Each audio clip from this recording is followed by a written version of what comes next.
First presentation is the FMPA Liaison Report.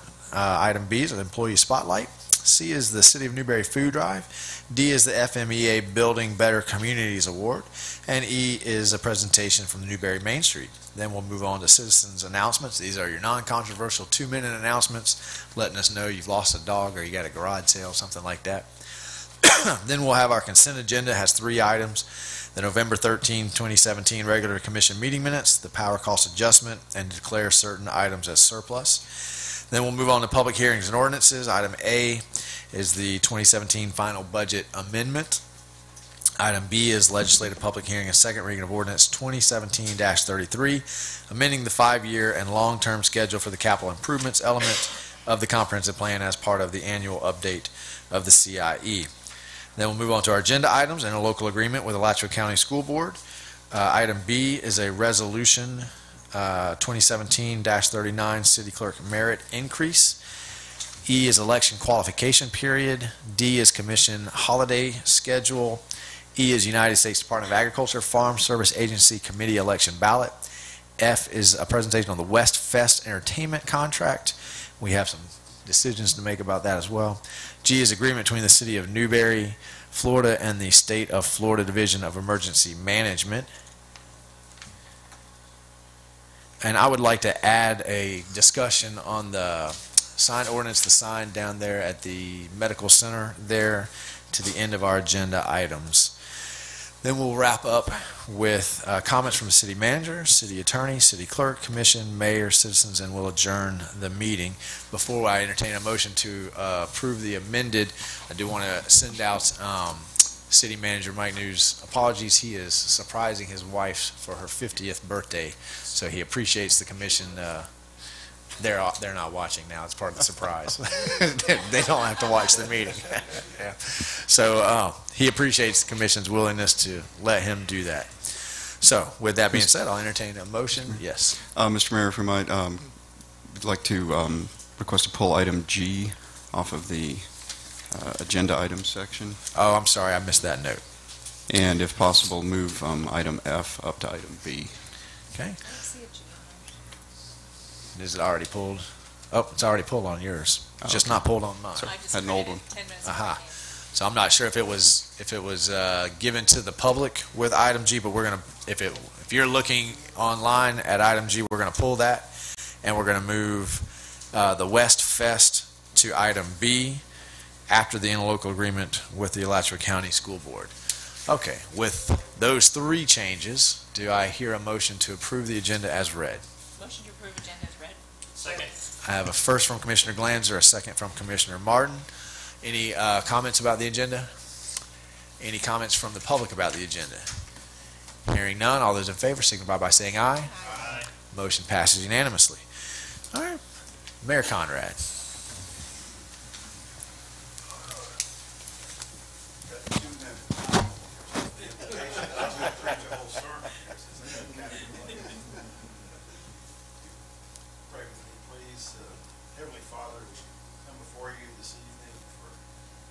Begin a season where we celebrate the birth of a Savior, a season of hope, a season where families come together and friends for fellowship.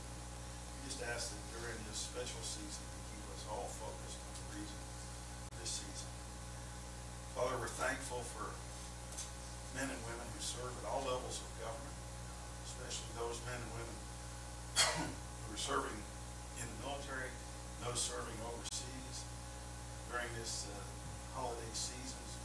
Many of those men and women are separated from their families by oceans and wars, and continue to defend our country, and others half the world away. Just ask that you keep a special blessing for them as they serve through the holiday season. And we also ask your blessing upon this group here today, Father, that you give a special blessing to this council, the men and women on this council, that you give them wisdom and knowledge, patience, respect for the people that are here in the room, and respect for one another as they deliberate over tonight's decisions. We ask all these things in Jesus' name. Amen. I pledge allegiance to the flag of the United States of America and to the republic for which it stands, one nation, under God,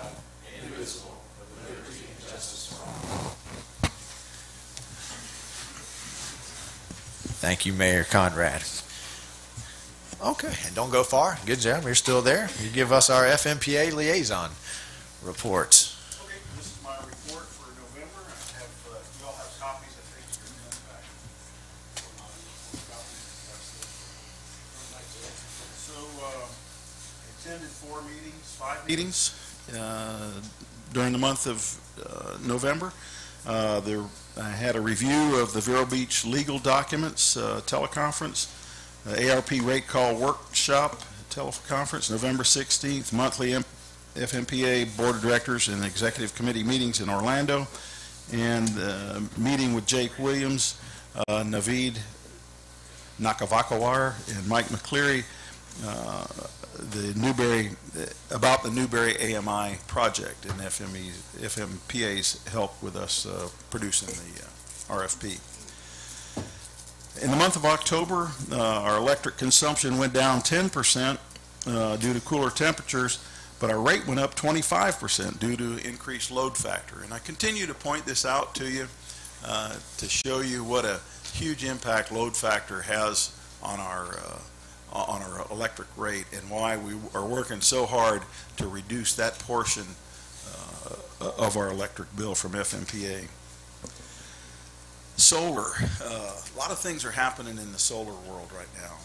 When we first started talking about Newberry joining in with other FMPA cities and utility scale solar contracts were going for like $75 a megawatt hour. But now with the tax rebates, the drastically reduced cost of solar panels made in China, and efficiencies of just more knowledge gained and scale, as we get closer and closer to a FMPA solar project, the bids are coming in at like $40 a megawatt hour. We pay wholesale market rate of about $25 a megawatt hour. So we're getting close to the gap. And this $40 megawatt hour is for a 20-year fixed price contract, which is kind of interesting as a hedge. And so I'm watching this very carefully. If prices get $30, $35, that would be in a range where we might want to buy a 20-year contract just as a long-term hedge on utility prices.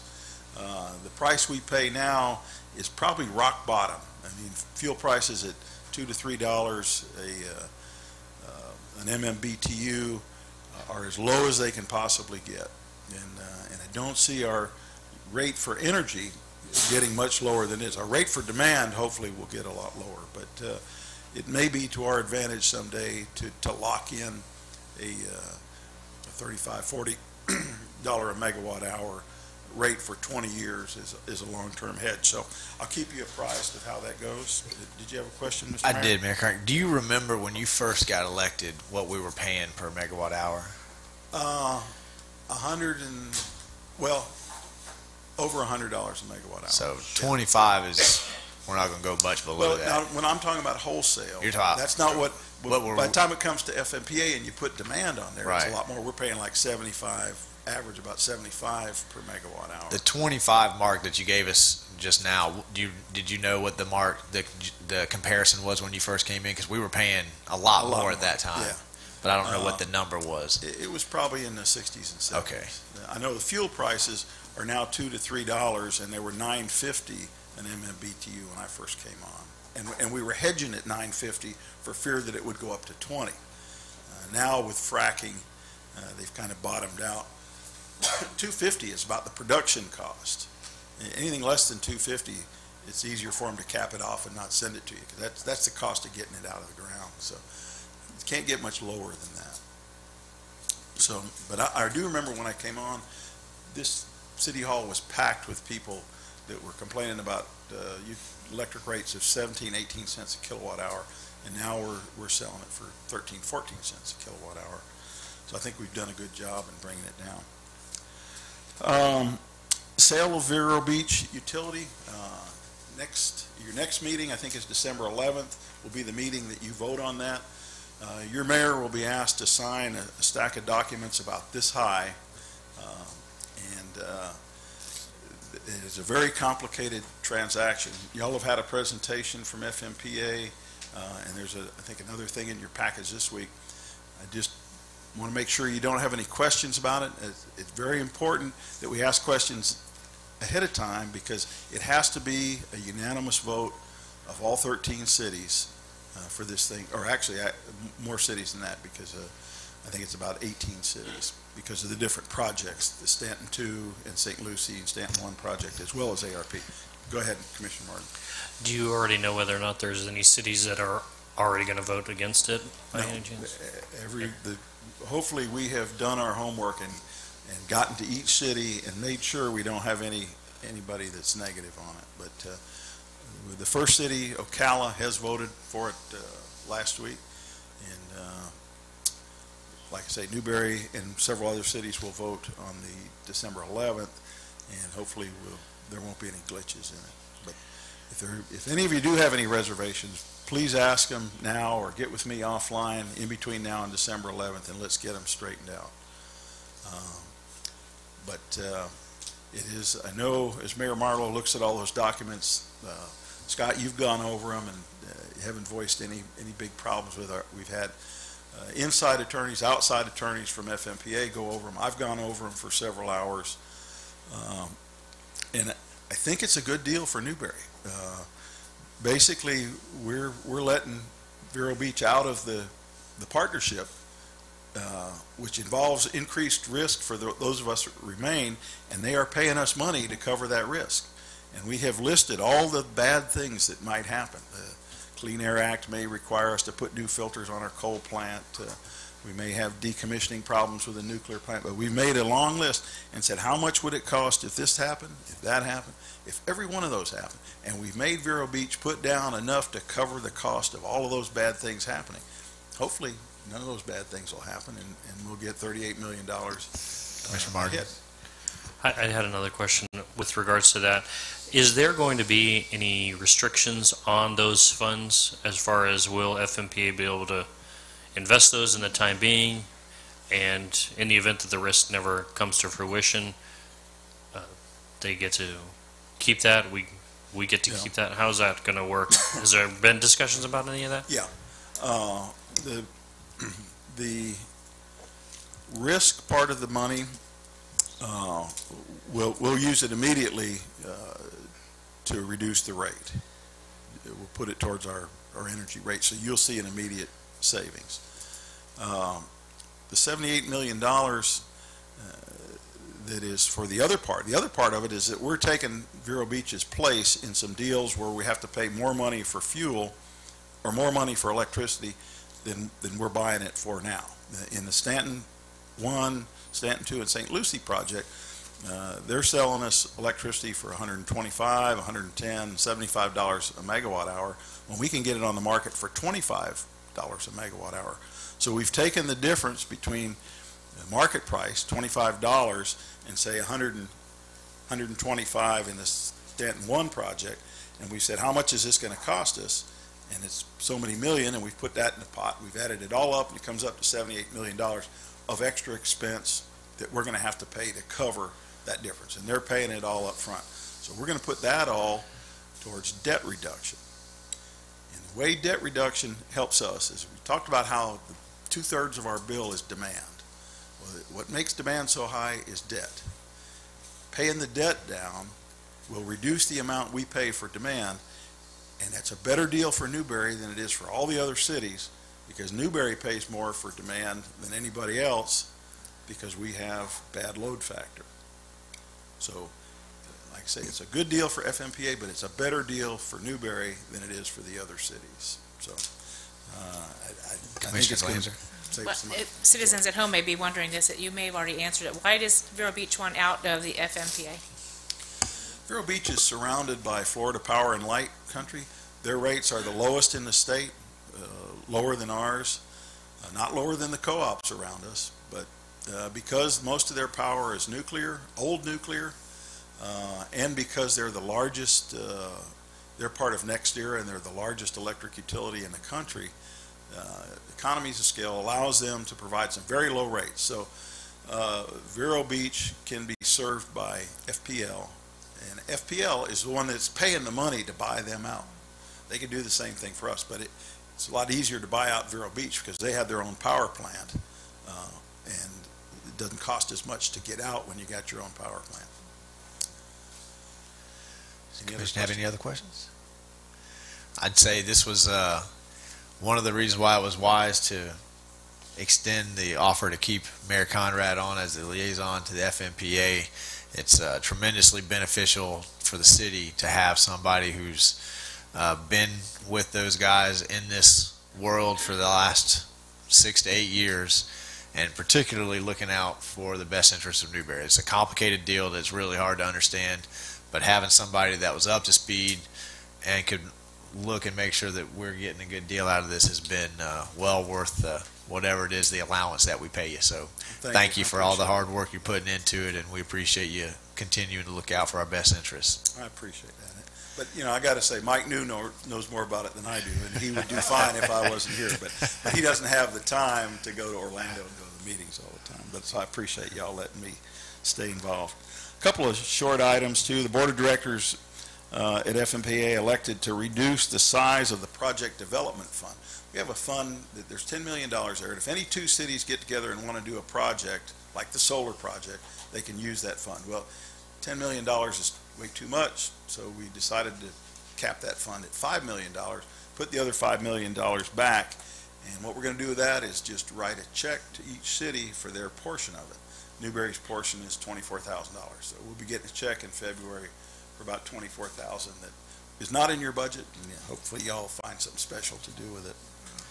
Also, is there a question? No. Also, the Board of Directors decided to reduce the renewal and replacement fund by $5 million because it just wasn't needed. The proceeds of that will go into the 2018 rate, and it will reduce your rate by about 75 cents a megawatt hour, about 1%. So that concludes my Awesome. remarks. Does the Commission have any questions on those last two items? Great. Let the fight begin about how to spend $24,000. Okay. Love those kind. Thank you very much. Thank you, Mayor Conrad. We appreciate it. All right, Brian, I think you're going to lead us in the employee spotlight.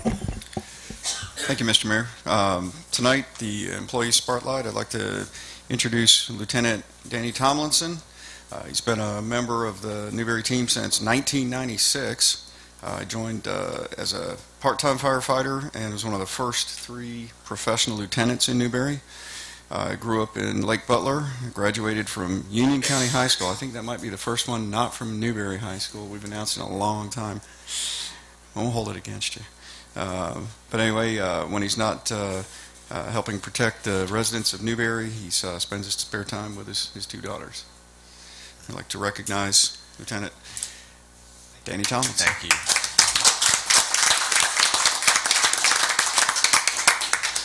Thank you for your service. Would you like to say anything, or you want to avoid the microphone? That's all right. We understand. Do you have to say hi to your daughters on camera or anything? We'll get him next time.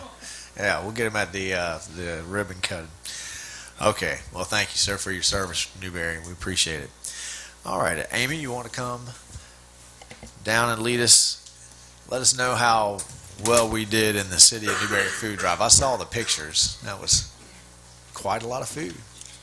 Well, we didn't just have a lot of food from our Newberry employees. This year, we're not just recognizing the City of Newberry food drive, but we're recognizing the Newberry Community Food Drive. Our city staff conducted our food drive for the first 2 weeks in November this year. And we had our weighing in during our Thanksgiving luncheon, which I just personally want to say thank you for appreciating us and allowing us to enjoy that lunch. It was very good. Our goal this year was 1,000 pounds. We actually collected 1,039.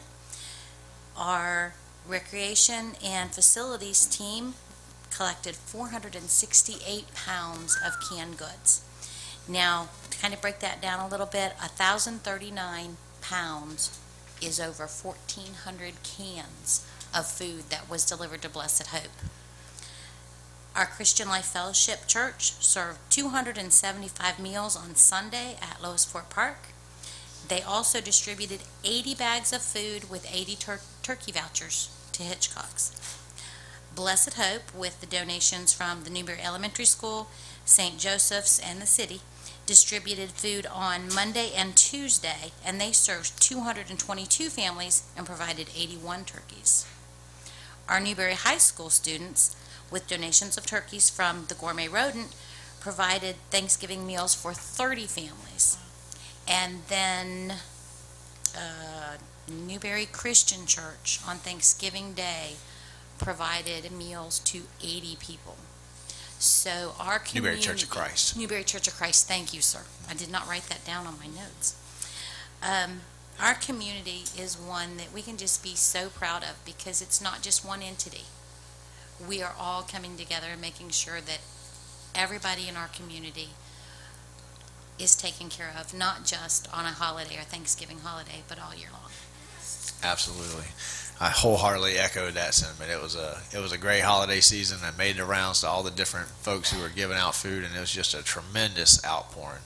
So, well done to everybody involved. Thank you, Amy. All right, Dallas. Will you take us through the FMEA? Thank you, gentlemen. We appreciate you being here.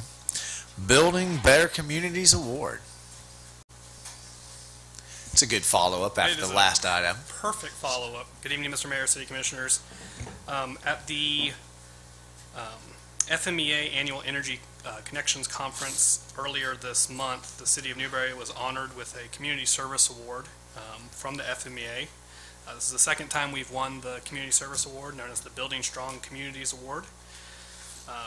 The award was given to us for our commitment to enhancing our customers' quality of life through community improvement programs such as our energy audit program, our support of local schools and community festivals, our support of United Way, our sponsorship of the annual Energy Expo, our annual food and toy drives, and our support of Relay for Life. So it is my distinct honor to have accepted this award for us, which will hang in customer service with last year's award. So just want to let you guys know. Well done. Thank you, Dallas. And then we have our presentation from Newberry Main Street by our very own Miss Jean. Good evening. Sorry, I'm a little under the weather, so I apologize for And my you voice. still came out. We appreciate it. Yes. That's dedication. Yes, I did. Okay. I just wanted to give you an update on the 11th annual. There you go. I'm going to breathe into it. She doesn't want to pass the germs on. Yeah, I'm trying not Just to. speak loudly. 11th annual Main Street Fall Festival update. We had 60 vendors attend this one, and everyone told me that they did better than last year's event. And a few of them, not everybody will tell you what they make or anything, but a few of them told me they made over $1,000 at their tent, which I thought was pretty good. Awesome. Approximately the people attending were about 1,450. We have the clicker when we sit on Newberry Road and Larry Keene. We just get a count from there. We can't take account from First or Second Avenue when they start flooding in the back or the back of Country Kitchen. So we kind of estimate a little bit of extra on that. But I think we had a really good turnout. Plus, there was a lot of activities going on. The municipal building had the high school band. The Lions Club also did their flea market. So there was a lot of activity going on. We'd like to say thank you to Marlon at the library for all of his efforts and with the events. We had approximately 5 different dancing groups up there. It was great. We thank him for that. And then thank you to the city sponsors for helping us with the permits and the location. Spacewalk for the bounce house. Citizens Bank actually stepped up. Marlon and I were discussing a stage at the chamber meeting, and Citizens Bank was like, don't worry about it, we'll take care of it, we'll sponsor it. And we were like, okay, thank you very much. Waste Pro for the donation of the dumpsters and the boxes. Newberry Liquor and Glanzer Realty for sponsorship. And Dr. Andrew, I never say his name correctly, for letting us use the parking lot. pronounced just like it's spelled. Okay, I wasn't, you never sure with that. Today we voted on our spring festival. It will be March 17th. We will be having applications on our website soon for that. And we had a lot of people come up to us and ask us about a farmer's market. And enough people came up at the festival that we are going to be putting a committee together in Main Street to start putting together for a farmer's market for next year. And at that time, we'll be working on a date, times of when the farmer's market would be working out, considering the other ones that go on around town. And that would run like in the springtime and then in the fall. The summer's too hot to grow things, so, and the winter's too cold. So we'll come up with dates and we'll bring all that information back. And the location we're looking at is very much right there where we do our festivals down Larry Keene. It seems to work out very well. We have parking and everything for everyone, so we're gonna kind of stay with that area right there.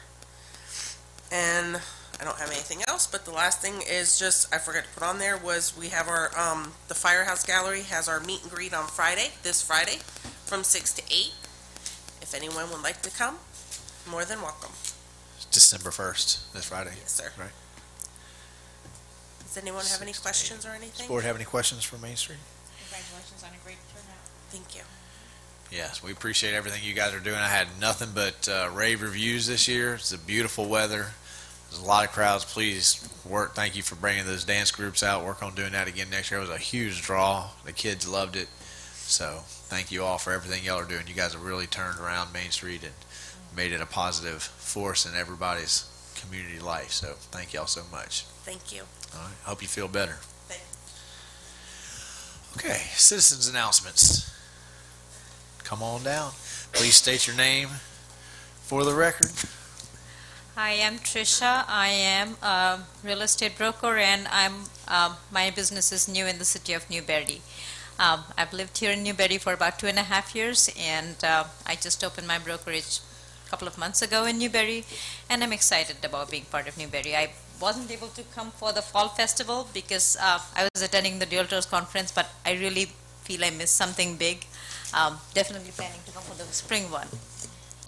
My office is right next to the Firehouse Gallery. So I always try to work with the community and try to help. I feel very strongly about homeownership.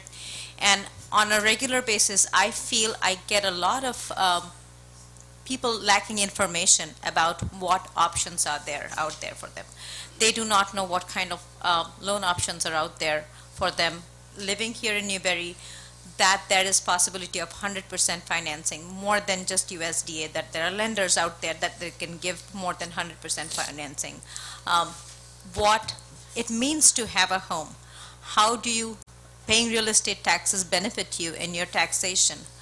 How is owning homestead property better than renting from anybody else? Because when you own homestead property, that cannot be taken away from you. The Florida title laws, those are things that most people do not know about, and I have to constantly educate them. Gainesville, the city of Gainesville does events like this.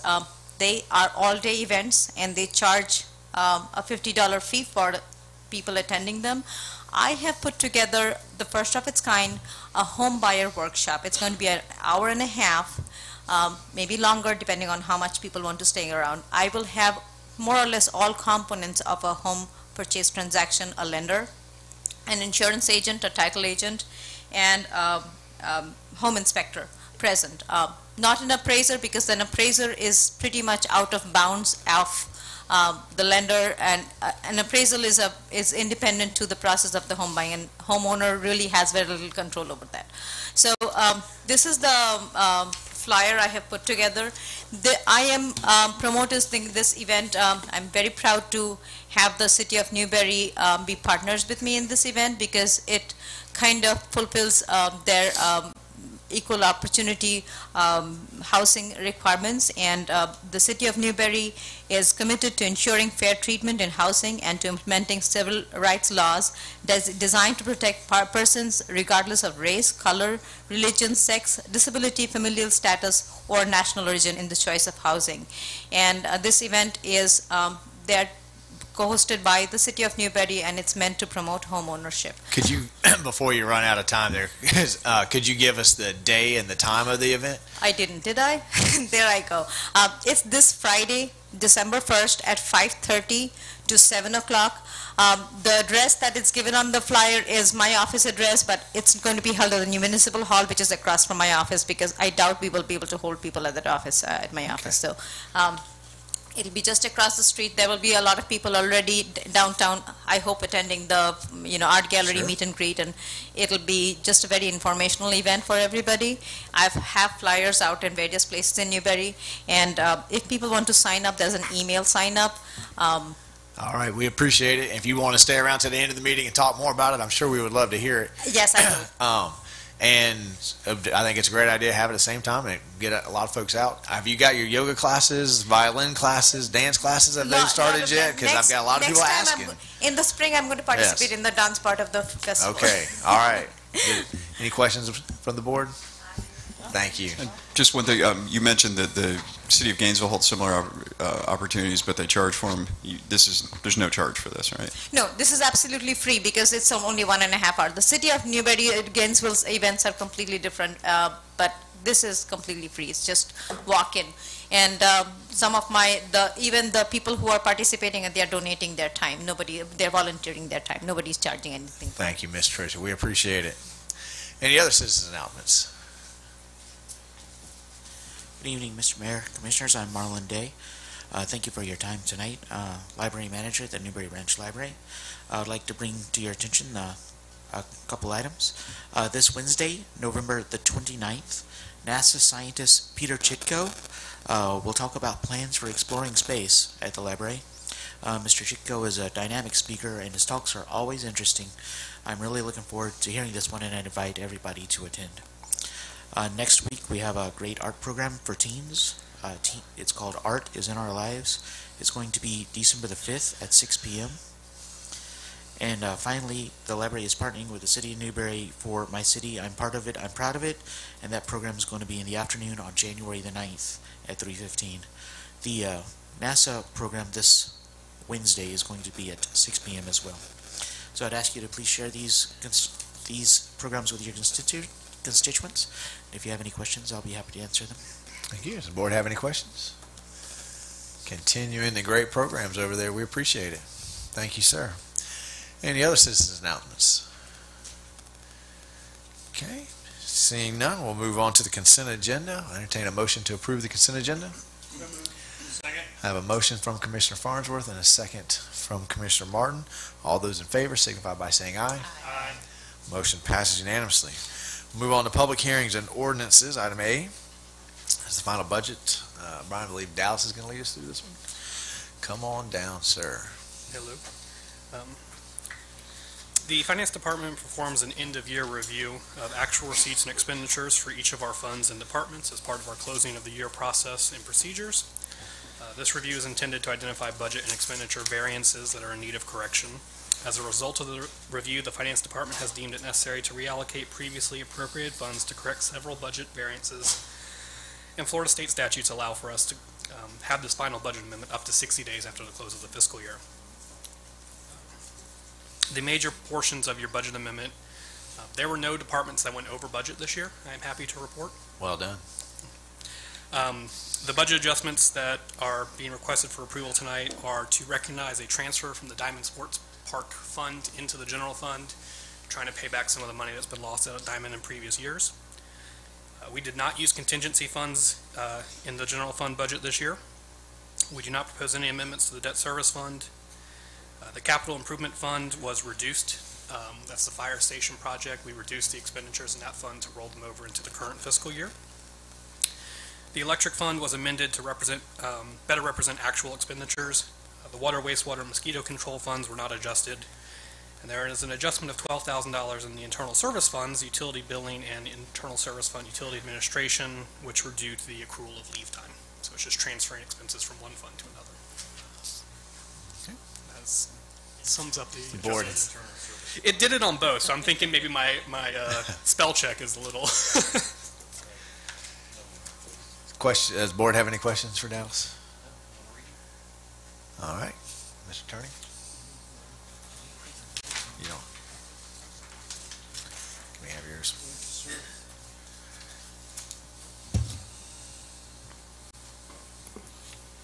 Mr. Mayor, this is resolution number 2017-40, a resolution of the City Commission of the City of Newberry, Florida, adopting amendments to the fiscal year 2016-2017 budget and providing for severability, conflicts, and an effective date. The appropriate motion is to pass resolution 2017-40 as read by title only. So moved. I have a motion from Commissioner Martin, a second from Commissioner McGehee. Does the board have any final thoughts? Does the public have any final thoughts or questions? Hearing none, all those in favor signify by saying aye. Aye. Motion passes unanimously. Dallas, or nope, I think you're off the hook now. So, Brian, will you lead us through the legislative public hearing and second reading of ordinance 2017-33? Yes, sir. Thank you, Mr. Mayor. As we discussed previously, we have the PowerPoint. It's up. Okay, sorry. This is part of the annual amendment process for the capital improvements element of the City of Newberry Comprehensive Plan. As we've discussed before, the state requires the city to adopt a comprehensive plan, and then on an annual basis, through the regular budget process, we adopt our capital improvements plan, which is by reference covered in the capital improvements element. And so the amendments we're proposing under this ordinance basically take all of the tables that currently populate the capital improvements element, and basically by references the city's capital improvement plan instead. It's basically a more streamlined and cleaner alternative than having to go in every year and change the actual tables of specific items that are in the capital improvements plan. The state allows for this type of reporting. If they ever wish to see the capital improvements plan, it's available. They just request it rather than having to go through the amendment process every year. They accept the city's ordinance that adopts the capital improvements plan on an annual basis as the capital improvements element. And so basically the terminology in red there is the replacing language, and then all of the strike-throughs of the tables and such are the removed language. It's the second reading. Does the board have any new questions or comments, points of clarification they would like to ask Mr. Thomas?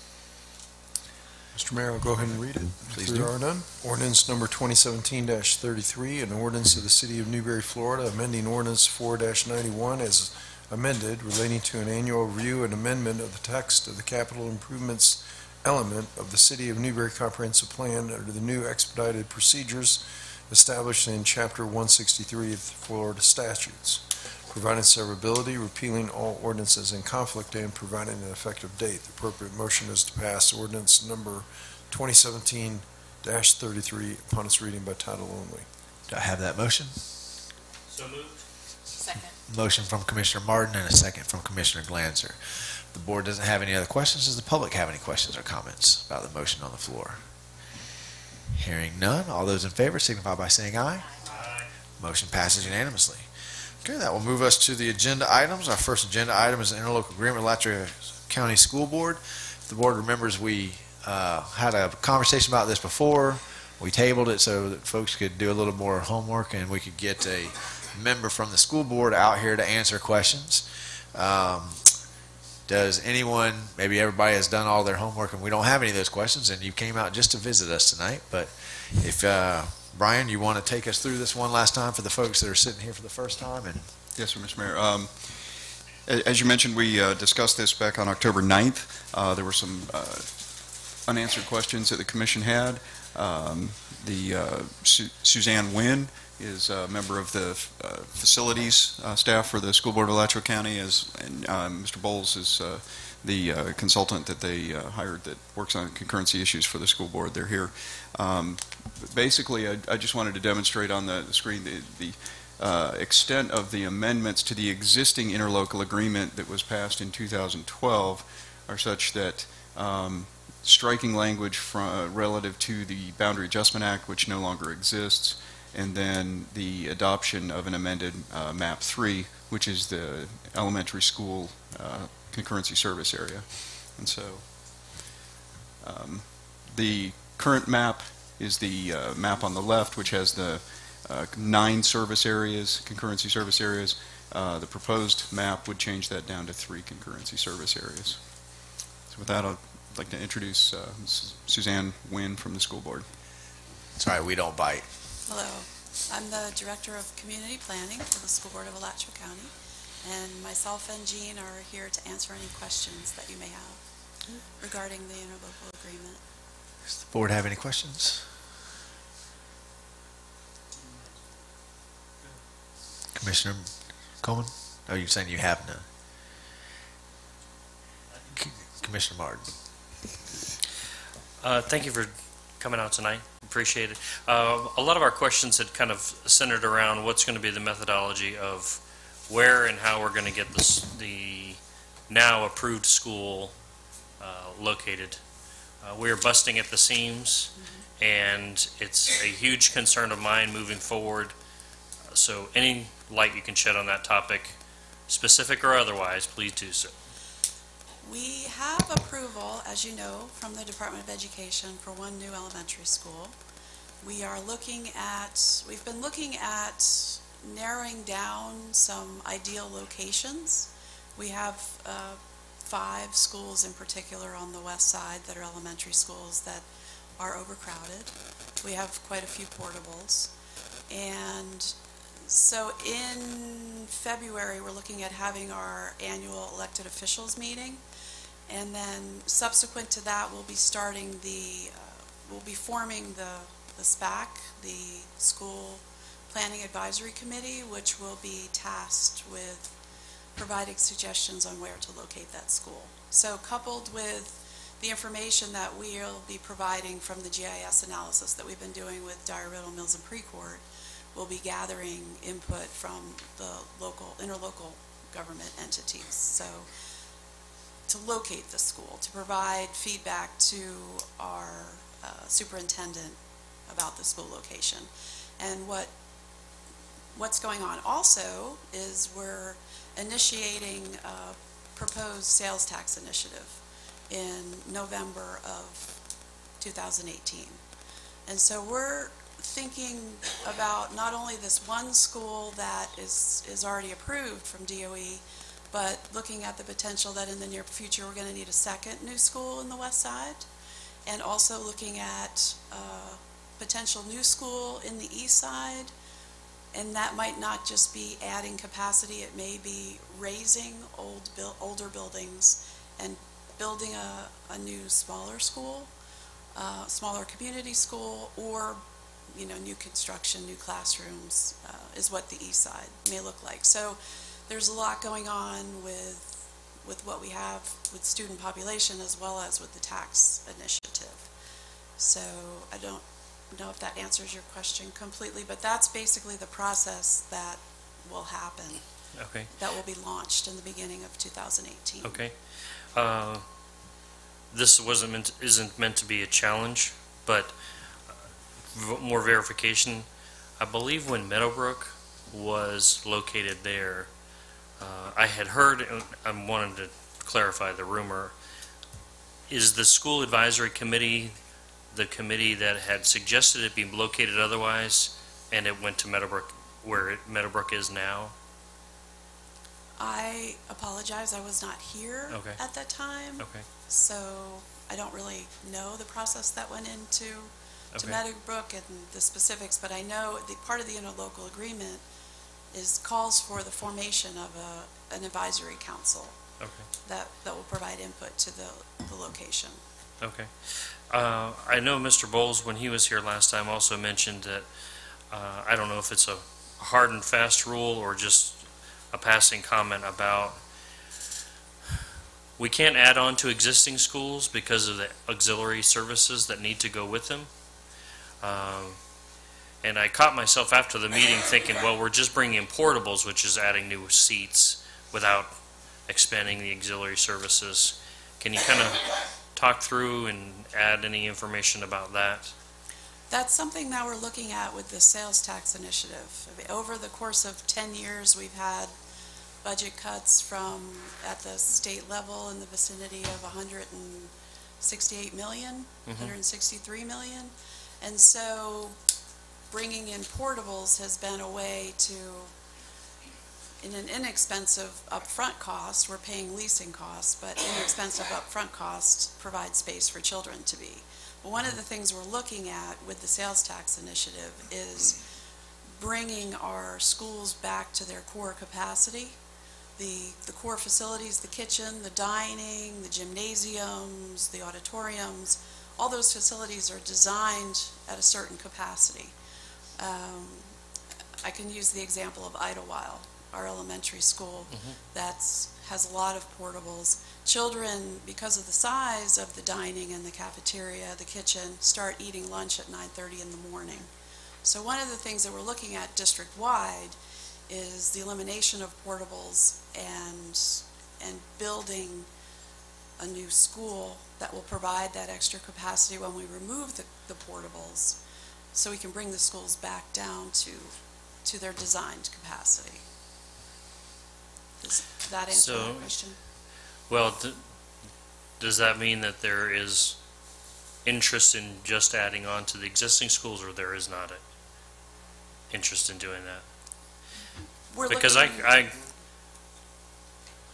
know as a parent, my immediate thought is, well, is my kid going to be one that gets shipped to the new school? That's eliminated if the existing school is expanded and added on to.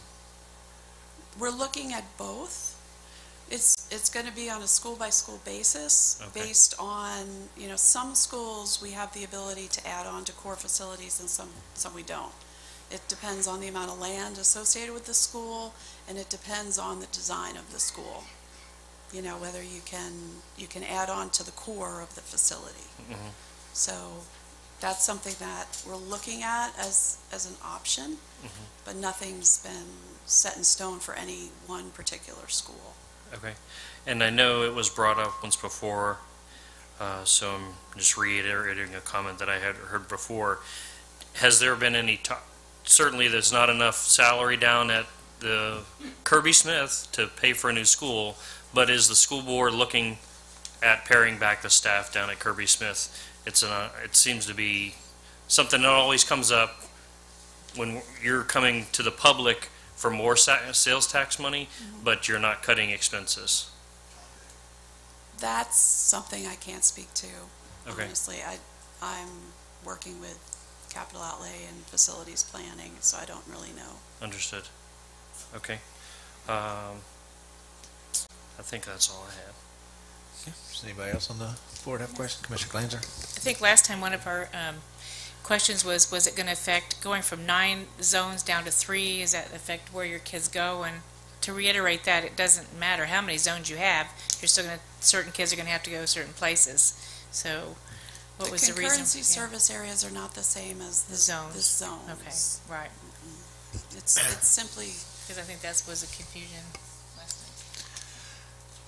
night. That answers it. It's a different. It's a different zone, but the point that we got to last time was that the concurrency zones will generally end up following these zones, so they're going to be similar. So I guess the concern that I've been getting from, they are different zones, but they'll generally be the same lines, so they'll follow the same pattern. The concern from my parents is that will shifting from 9 to 3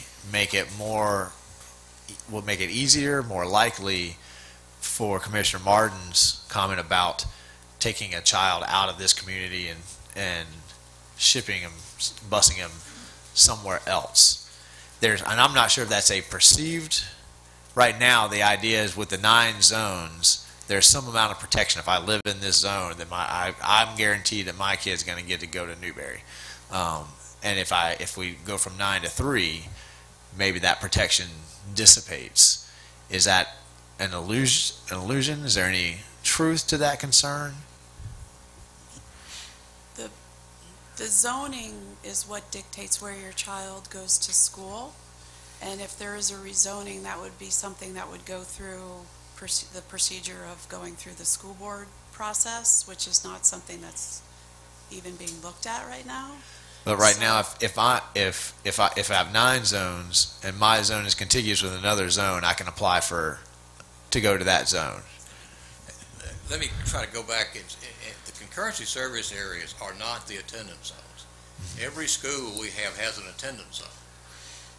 Your question would be more correct if you were talking about the attendance zone, not the concurrency service area. The concurrency service area is intended to match brick and mortar to brick and mortar. I mean, do we have enough capacity in the schools to match the residential development that's in proximity to it? Now, while they are similar, the attendance zones is how students are assigned.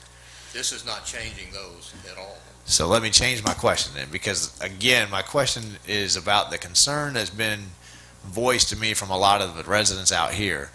Would following this plan have any effect on the attendance zones? Is that a better question? I'm asking you, can you waylay those concerns of my residents? Because I don't understand the issue enough to know, to be able to emphatically say, no ma'am, we can go from 9 to 3 and that's not going to change. Your kid will go to Newberry High, Newberry Elementary, Oakview Middle School. That's what I'm looking for. I'm not trying to be combative with you. I'm trying to get some support to be able to go back to those residents and say, I looked them in the eye, I asked the question you asked me, they said there's no correlation here, this doesn't have anything to do with that. And the difficulty getting that answer is making me think that there's some veracity to those questions, that there may be some truth to those concerns. Is there no truth to those concerns at all? The attendance zones, every school has an attendance zone. They generally they're in, for example, each of the 6 schools, I believe it is, we have in what we now call the Southwest area, has itself an attendance zone, and that's how students are assigned. While there's some relationship between these, the concurrency service areas are not used for attendance purposes.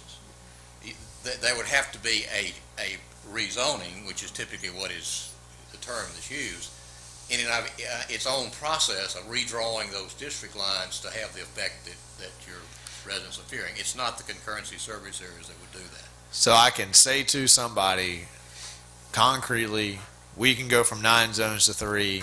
Your child is in no danger of being forcibly bused to another school. Because of the 3 zones. Because of this. That's all I'm asking. That's what I'm at, and the inability so far to get. I hear my Commissioner Glanzer over here saying that, but I'm not hearing the experts saying that, and that's what I'm trying to get on the record, so that 3 years from now, when a parent calls me up and says, "Hey, it's all because we went to these 3 zones, and now my kid is having to go to Gainesville, and you voted yes for that." That's what I want to make sure that we're clear. It's confusing. It is. It's very confusing. And the concurrency service areas are, the way I look at it is, it's a planning tool for us to be able to try and predict what's going to happen in the future and where we might need to provide additional seats for students. The zoning is a current, right now, here we are today, that establishes which elementary school your child goes to school in. Creating 3 concurrency service areas does not affect the process of rezoning in any way. That stands on its own. That's something that would be a school board decision to look at and approach if they choose to do that. This is not making that process any different or any easier in any way. Okay. Does that make sense? Now, I'm gonna go back and look at the record and review that, so when they ask me again, I can make sure I get it right. Let me make an observation. I've been involved with the school district for over 10 years now on this work. It's not in this. There is no situation that I know of where the school district has bused children in order to accomplish what you fear. It's not in their best interest to bus children to some other place. The whole concept is that you want school capacity in proximity to the residential development that it serves. And the closer that occurs, the better it is for the school district. There's no benefit to the school district in terms of busing students. Which everything we do essentially is to try to create a close relationship, proximity-wise, between where the school capacity is and where children live. Okay. Commissioner Martin? I would only add, that was attempted, though, with the residents of Hale, if I'm not mistaken, trying to get them bused over to East Side. And that wasn't very long ago, if I remember correctly. And what they're saying with regards to it being a tool is absolutely correct. However, I would also interject, in my opinion, if the concurrency is showing capacity for building houses, those houses get built, the domino effect is now that school gets overpopulated. What happens to those kids? Yeah. They end up getting moved somewhere else. So I think the concern a citizen has is valid, but they may not be getting to that in the same way, because they're, in their mind, thinking that the concurrency and the zoning is the same. I think they're two paths to the potentially the same place where So the result child could be the potentially same. gets. I think the best tool to find out whether or not we need where to put another school or an addition is, for crying out loud, we look outside. If there's a portable there, we probably need some more building there. So maybe I kind of look at it a little bit differently, but I would, whether we agree with the school board on this particular thing, I don't think they really care one way or the other. But it is only in our best interest to at least have the dialogue. I mean, we can't have the school board here every night, but you serve as a conduit, we serve as our own conduit. The citizens and the parents do as well. So I had another thought too. Because the concurrency affects or should affect the permitting process of where the builders can build, has there been discussions to help engage them? Because I feel, and I mentioned this in the concurrency zone back in February, I feel like the elephant is in the room, that we're not telling the builders we're on a collision course here with population growth and lack of capacity in the schools. So has there been engagement and dialogue that you're aware of to try to head that off at the pass? Because if you stop, if you have a problem getting a school built, if you tell the builders of this community that they can't build another house until a school gets built, I guarantee you that cures the problem of how that school gets built. And it probably would get built in about 3 months. You can't do that. You simply can't do that. In concurrency, not only schools, essentially, you have to provide the capacity in some kind of timed way. You can't simply say we don't have the capacity so you can't build. And in Florida now, any developer can satisfy concurrency by paying a proportionate share. And that's the end of the story. Now, that's right. A simple statement for a very complex subject. It just seems more beneficial to me if you guys are engaging the builders as much as possible.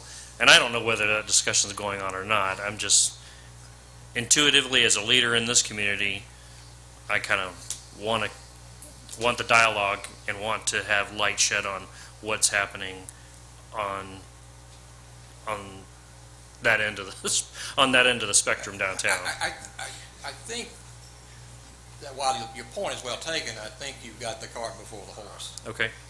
Essentially, what concurrency does in the whole process of growth management is attempts to anticipate where the need for infrastructure is going to be in response to the projected growth demand. It can't be used as a means of guiding growth to any significant degree. I've been involved with this over 30 years, and I can assure you, in terms of being in local government managing concurrency systems, and I can assure you, you will never accomplish that. The growth is going to go where the demand is, and the concurrency process means planning the infrastructure to respond to that. Now I'm going back a little history here. 10 years ago, there was a lot of concern about overcrowding. We had a projection of growth where we needed 6 elementary schools on the west side of the community. Now, recession happened. came along, and that has not been the case. But we had an enormous demand at that point in time for schools, and there was no understanding really at all of the relationship between schools and the development it was serving. The data just wasn't there. Now we understand it. We know what's needed. Finding the money to do it is another issue, but the solution is not an easy one, but it's clear that you have to have some way to provide enough capacity to meet the growth of the community. And the growth in Alachua County is the west side. About 90% of the growth in the last 15 years residential has been along the I-75 corridor and in the west side of the community. Yeah. Okay. My 2 cents is that it needs to go at Diamond Sports Park. School board already owns it. It's right across from a nearly 1,000 residential development. You told us a couple of years ago that it needed to go southwest. So I don't know why we even bother with the discussion. I mean, just try to make it happen as soon as possible. I understand you got to do your due diligence, but as far as just processing things to death, as we tend to do in government, I'm guilty of it myself. That's just me as a parent and as a commissioner, my 2 cents about that. Well, and just for clarification's sake, we're not really talking about where the school would go. We're just talking about changing this. But I appreciate taking, while you have school board in front of you, taking the opportunity to offer your 2 cents. That was my question. Are all 5, possibilities in the southwest? Is that right? All 5 possibilities are in the southwest. All 5? You said you had 5. I thought you had 5 locations you were looking at, or did I mishear you? We did an analysis and we came up with 11 different sites is what it was narrowed down to.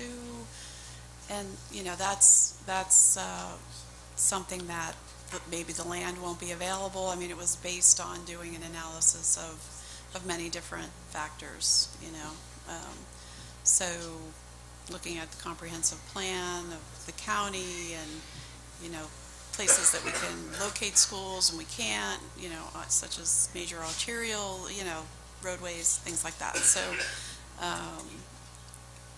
one thing that we do own the Oakmont property, we do own Diamond Sports, and those are certainly being looked at. But if we're looking at 2 new schools in the west side, that they might not be the ideal location for either one, because we have overcrowding in the north and the southwest part of the district. So those are the kinds of things that we're looking at and taking into account when we're going into planning not only for one school, but to potentially shortly follow it up with a second school. And we're coupling that with the sales tax initiative because we just don't have the capital that we need to build new construction. So those, and to address your Commissioner Martin, your scenario of when a development gets built and there's no more room in a school, that children will be bused across to the other side of town. That can't happen unless a rezoning does happen. So, that's why we're in a position that we really need to do something, and quickly. So. Commissioner Martin. From a facility standpoint, has there been any attempts on the school boards to engage churches to use their facilities to facilitate homeschooling? Not that I'm aware of, no. You have churches empty, a majority of the week. If there were some resources that could get those schools or get churches to develop a homeschooling program or quasi-private school program, I think there probably would be some interest in that might free up some seats, and you wouldn't have to go for another sales tax or anything like that too. Just a thought. Does the board have any other questions? Commissioner Coleman. If you build a high school, build a football field. Okay? I mean, that's the stupidest thing I've ever seen in Gainesville, Florida. So if you're going to build another one, build a football field with it. Check. I had, if you could just, I mean, the two things that I've struggled with this was being able to answer parents' concerns about the busing, and I've never been able to formulate a response to that. And then if you could, if you got 20-second response for why this is a good thing for Newberry, that's the other thing I haven't been able to necessarily help me communicate this effectively to the residents about why we need this. I heard you just say we need to do something. We need to do it now. Why does Newberry need to be in favor of this? Well, I think the reason we need to do something now is because you have overcrowding in the schools. The reality is you have warm bodies who we have to come in. The concurrency issues are more of a technical kind of issue that's regulatory in nature. But essentially, the capacity must be there when the developer gets ready to put the roads and water and sewer in for a final plat or build a multifamily complex. That's essentially the way concurrency works. If that capacity is not there, then he cannot proceed. He then has the option of paying a proportionate share. By the way, the proportionate share for single-family home would be somewhere in the $4,000 kind of range, just giving you a general idea.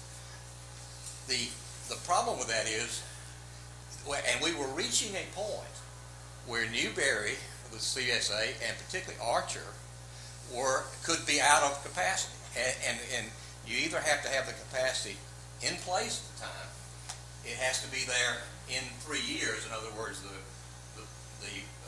capital improvement program has to show it in 3 years, or it's available in an adjacent concurrency service area. You had a situation where Archer had no capacity and no adjacency because what we call the West Urban area was also full, as well as Newberry. You were in almost the same situation. So if Archer had 100 or 50 lot plat come in, we would have had to say no. That's not what concurrency is supposed to do. That's why we said these, while they made sense at the time they were created, these 9 zones, they didn't make sense with the slower growth rate. So you weren't able to justify building a new school in Archer even though it was out of capacity.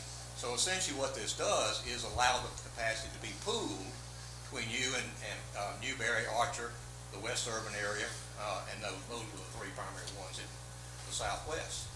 And that in effect gave us the latitude without triggering that situation with the developer, with development, that would place them in a no-build situation or the need to pay a proportionate share. Now the problem with the proportionate share is it's the last one in. It's a very inequitable kind of process. Now if you had it combined with some other kinds of things like impact fees and so forth, we're not talking about the impact fees. The impact fees is a proportionate share concept where everybody pays in. The proportionate share by itself only affects the last person in the door, and you can see what the inequity would be of that. And so that was what we were facing particularly in the Archer CSA and here in Newberry. This reconfiguration allows that capacity to be pooled, and that's the advantage that it creates, and that's why because the purpose of concurrency is not to stop development, but rather to plan infrastructure that coincide with the demand for it. And our issue now is finding the dollars we know what needs to be done, but finding the dollars to do that is the issue. Well, I'm not sure that I can condense that to 20 seconds, but I think I got it, and I think I could explain it to somebody the next time they ask me. So I appreciate you guys taking the time. The short thing is that no, you hit it perfectly. Where development could have if you had development take place, single family or residential here in Newberry, you could have perhaps not. We've had experience with concurrency issues here in Newberry in the past, and we lost some pretty big businesses because of that. So it's good to be thinking forward about that. Okay, does the board have any other comments or questions? This is a pretty complex interlocal, so I'd like the attorney to frame a motion, and then we'll see if anybody wants to make that motion and second it. Mr. Mayor, the appropriate motion would be to pass the interlocal agreement for public school facility planning.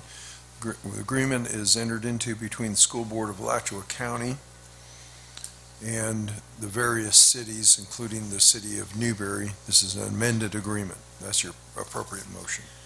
Do I hear that motion? I have a motion from Commissioner Farnsworth and a second from Commissioner McGee. If there is no more questions from the board, I'll open it up to the public on that motion. Okay, thank you. Any questions or comments from the public on the motion on the floor?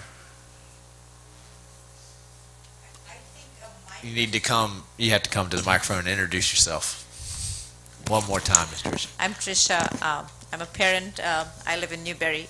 I think my concern is pretty much what Mayor Marlowe was asking, and I don't think that was addressed. So let's say with the example of Idlewild, if I lived in the neighborhood of Idlewild and Idlewild was found to be at capacity or beyond, and there's lots of space behind Idlewild, the Paynes Prairie, there's open land, so somebody builds a big subdivision over there, and somebody decides that because of overcrowding, we can put a new school over there. So will it be that people from that neighborhood will no longer go to Idlewild, but will have to go to the other school that is a little bit away? So I think that is what your concern was, and I don't think that can be addressed at this point, and probably that is true, because we don't know that far out, but that is my question.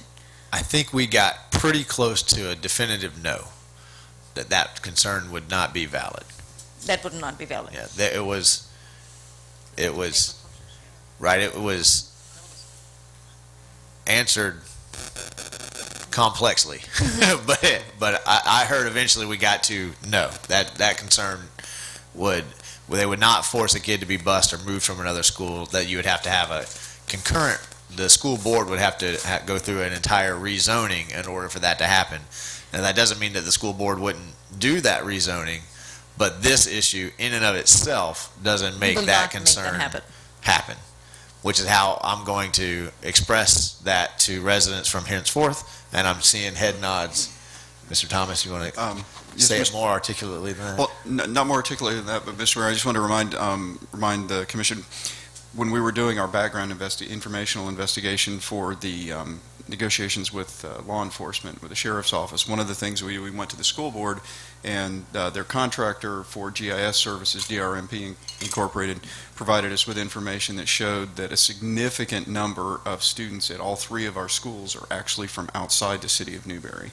And so if you were to build a school east of Newberry, logic would basically dictate, I think, that those students that live further east, not the community students. Again, I mean, it's all subject to the rezoning process for the school board, but logic would dictate that those would be the students who live closer to that school would be the ones likely candidates to be taken out of the Newberry schools and go to the new eastern school. So in essence, it's really too soon to answer that for sure one way or the other. I mean, there might be a small change, but it is too soon to say that for sure. That's what I understand. I think so. And I think this issue in and of itself doesn't necessarily equate to the other issue.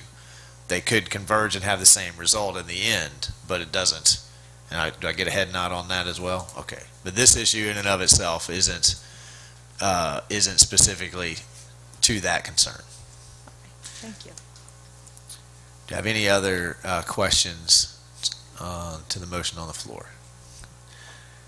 Hearing none from the public, we have a motion made, properly seconded. All those in favor signify by saying aye. Aye.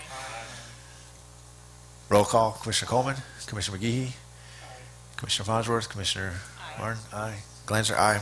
Motion passed unanimously. I'm sorry, I didn't hear everybody there. I thought there was a holdout. Thank you guys for coming out and hearing us again and getting those questions answered. I think it's important for the folks watching at home, and it certainly helps me communicate that to concerned parents who are sometimes very, very concerned. So we appreciate your time. Okay, we will move on to our new item B, which is the West Fest Entertainment Contract.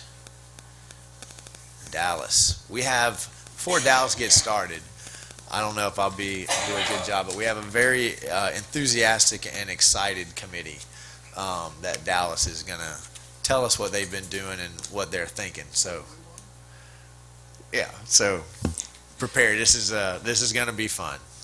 Well, please bear with me. This is a recreation department item prepared by Mike, presented by me, so may miss a few things. As the commission knows, last year we hosted our inaugural Westfest event at Lois Fort Park in collaboration with the Chamber of Commerce and the Newberry Main Street organization. The Westfest was very successful for our first year. I think everybody was very pleased with how it turned out. We had food trucks and live music and bounce houses and fun for the kids and fun for the adults. We estimated that we had between 800 and 1,000 people attend Westfest. The best part of Westfest is that it was completely free to the taxpayers of the city of Newberry. All of the expenses associated with the festival were raised through sponsorships for local businesses. In fact, something that makes the finance director very happy is that we made money off of Westfest. We used the extra dollars to put into this year's Westfest. And we also raised approximately $800 in donations for the American Cancer Society through the sale of beverages. With the tremendous amount of positive feedback from the event last year, it was the consensus of the planning committee that we should have a second Westfest event. A common request was that we attempt to contract with a bigger music act to headline the event this year. The event planners and event committee did some research regarding the cost for a bigger name musical act and found that headline acts range between $5,000 and $500,000 to book, depending on the size of the act. We decided that...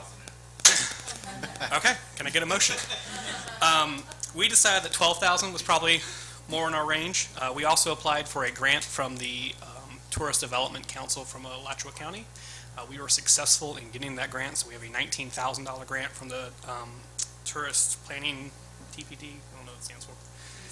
TDC. Tourist Development Council. Okay, TDC.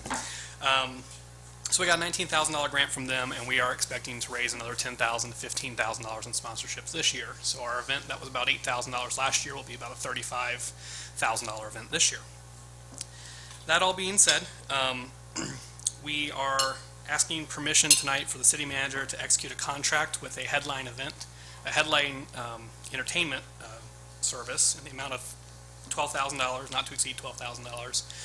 We have people who are looking in Nashville for such headliners. We have one name picked out that we're pretty excited about, who has a single out now and has been working with Florida Georgia Line. I think you're out of our price range, Commissioner Coleman. So that is where we are. We're hoping that the bigger name headliner will bring in more attendees from outside the county, bringing more interest into Newberry, and also provide our citizens with a great afternoon event. We're hoping for 2,500 or more in attendance this year, and we are planning Westfest for April 15th on Sunday afternoon from 1:30 to 7:30 p.m. And just so the commission is clear before we start with the questions, the committee is not asking that the money has to run through the city, but they're committing to raising the money in sponsorships. Not all of the $19,000 can be used for the headliner act, but some of it can be, is my understanding. So between the sponsors that they got last year, the increased interest in the sponsorships, if you're bringing in a big name, they feel pretty confident that they'll be able to raise that money. So I just want to make sure that's clear. Commissioner Glanzer and then Commissioner McGee. Earlier this evening, I heard former Mayor Conrad say that in February, we're going to get $24,000 from FMPA. So is it possible that we could earmark some of that for this event? Would that be I something? think that's certainly possible. I'm not sure the committee is asking to do that. Mr. Mayor, the money we were receiving back from FMPA Can is only part be of our spent purchase utilities. power. So it actually will just reduce our purchase power costs and will basically go into your rate He stabilization teased us fund. with the Your spend it on what you want to. PC. Yeah. Sorry. Yeah. Dallas always is such a joy kill. You know? No. Commissioner McGee. Dallas, I don't know if you have the number or not. What did we spend on the stage last year? How much does the stage spend? I want to say it was like right at $1,000, $1,200. Right, okay. I just or it was free. It was one of those two. I know. I think it was sponsored. That, I think we got a sponsor to pay for it. I think we may have traded it. We traded with Gainesville, and we may have gotten it for free. I think I remember hearing something. Yeah. I know that there was talk from this board of, when it comes to Wild Spaces money, and this might be getting a little bit off topic, but I know that we had talked about it after that event, possibly earmarking some money to build a band shell. I was just curious as to what the commission what the commission's thoughts were on, you know, I mean, we do have enough time, I would think, to do something like that. And I know, I mean, how much do we have in there right now? Like In the wild spaces? Yeah. I mean, we do have some in there. I want to say we have $150,000. Yeah. I know that at a staff level, the conversation about building a band shell has gone further than just conversations in terms of we are planning on bringing it towards the commission, but that would be more of a city manager discussion. We do have someone on staff who's built several band shells in his career. But I know in a future meeting, the recreation director and the city manager will be bringing forward their plans for wild spaces for the commission to make decisions on. Okay. Well, they better speed it up then it might not for this West Fest, but maybe for the next one. That was just something I just wanted to kind of throw out there, just, you know, that way it'd be on everyone's radar, you know, that if we could get that done, that would be kind of cool. Commissioner Farnsworth? Now, how much money did the county contribute last year? None. Well, they paid, I think, $1,500 in advertising costs on the radio. So this year they're giving 19,000? Yes, sir. Is that what it is? Yeah. So it wasn't based on anything, it was just... The success rate of the based on first one. Great neighbor. Yeah, I mean, we applied for a grant and we used the success of the first year's West Fest as... So if this is more successful this year, will they possibly give us more money next year? Or We could. We asked for 32,000 and we thought that was ridiculous. And then they gave us 19 and we thought that was ridiculous. So if we show next year that we did really great, maybe they'll give us more. We were all very happy. We also have an inside track in Nashville. So the names that they're looking at are people who have not quite broke out yet, but are on people's radars too. So the thought is, if we can contract with them now, we will get them potentially, if they do go big, they could be, you know, you could turn overnight from a $10,000 a gig to a $100,000 a gig. But if we've got the contract, then we get that person at the $10,000 gig. So that's kind of the, you know, and I thought the most inspiring line in the meeting was the whole idea here is, you know, what does Newberry get out of this? Newberry gets the brand. You know, Newberry gets the progressive. This is a city that's thinking outside the box. That's trying to do something new. That's bringing people to this side of the county. Yeah, and you know, there's also the idea that if we do, it's a gamble. If we get somebody who does break out, then we have our local artists who will be auditioning to open for that person. And what a tremendous feather in your cap if you're a local artist trying to get somewhere, if you can put on your resume, I open for this person. So there's that kind of community element as well. So some community musicians, local musicians would have the opportunity to try out. I don't know how that process would work. The committee has waiting for y'all's approval before they get into the details, and there'll be a whole lot of details that they have to figure out if you guys give the okay to this. But there's a tremendous amount of potential excitement that could go along, and I think they are driven enough that they'll come through with the sponsorships. It won't, again, just like last year, it won't cost the taxpayers of Newberry anything. So we need a motion to... Motion to authorize the city manager to execute a contract for a West Fest headliner entertainment service in an amount not to exceed $12,000. Agree with that, Mr. Walker? All right. Do I hear that motion? I have a motion from Commissioner McGee. Second. A second from Commissioner Farnsworth. Okay. Any public comment? I'm sorry, any comment left from the dais? Commissioner Coleman? So we're expected to make that money back? We're expected to make it ahead of time. Correct. We raised enough last year in sponsorships that would just pay for it, and then we could use the grant to pay for other expenses. The committee's extremely confident that we will raise enough in sponsorships and between the grant to cover it and everything else. We had a lot of interest in sponsorships last year, so. You get a headline act and you start putting his name out there, probably get a lot more. And in the conversations we had, some of the things that having a headline act comes with is you can do backstage meet and greets and signings, which could also help, had sponsorship packages that people may want to pay a little more for. VIP passes for any commissioner that votes in favor of it. Right? That was a joke. I was kidding. Let me put my public disclaimer that was humor.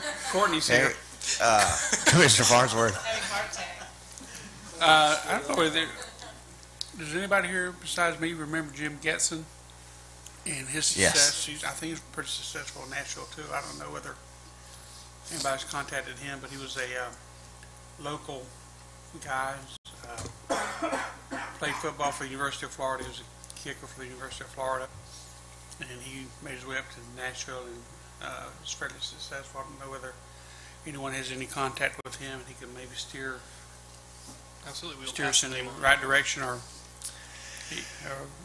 Well, I think if this board says, let's run with it, see what the committee can do, then they can be public about the strategy and then they can get input like that. Right now, they're kind of waiting. They're excited, but without y'all's okay, there's not a whole lot they can do.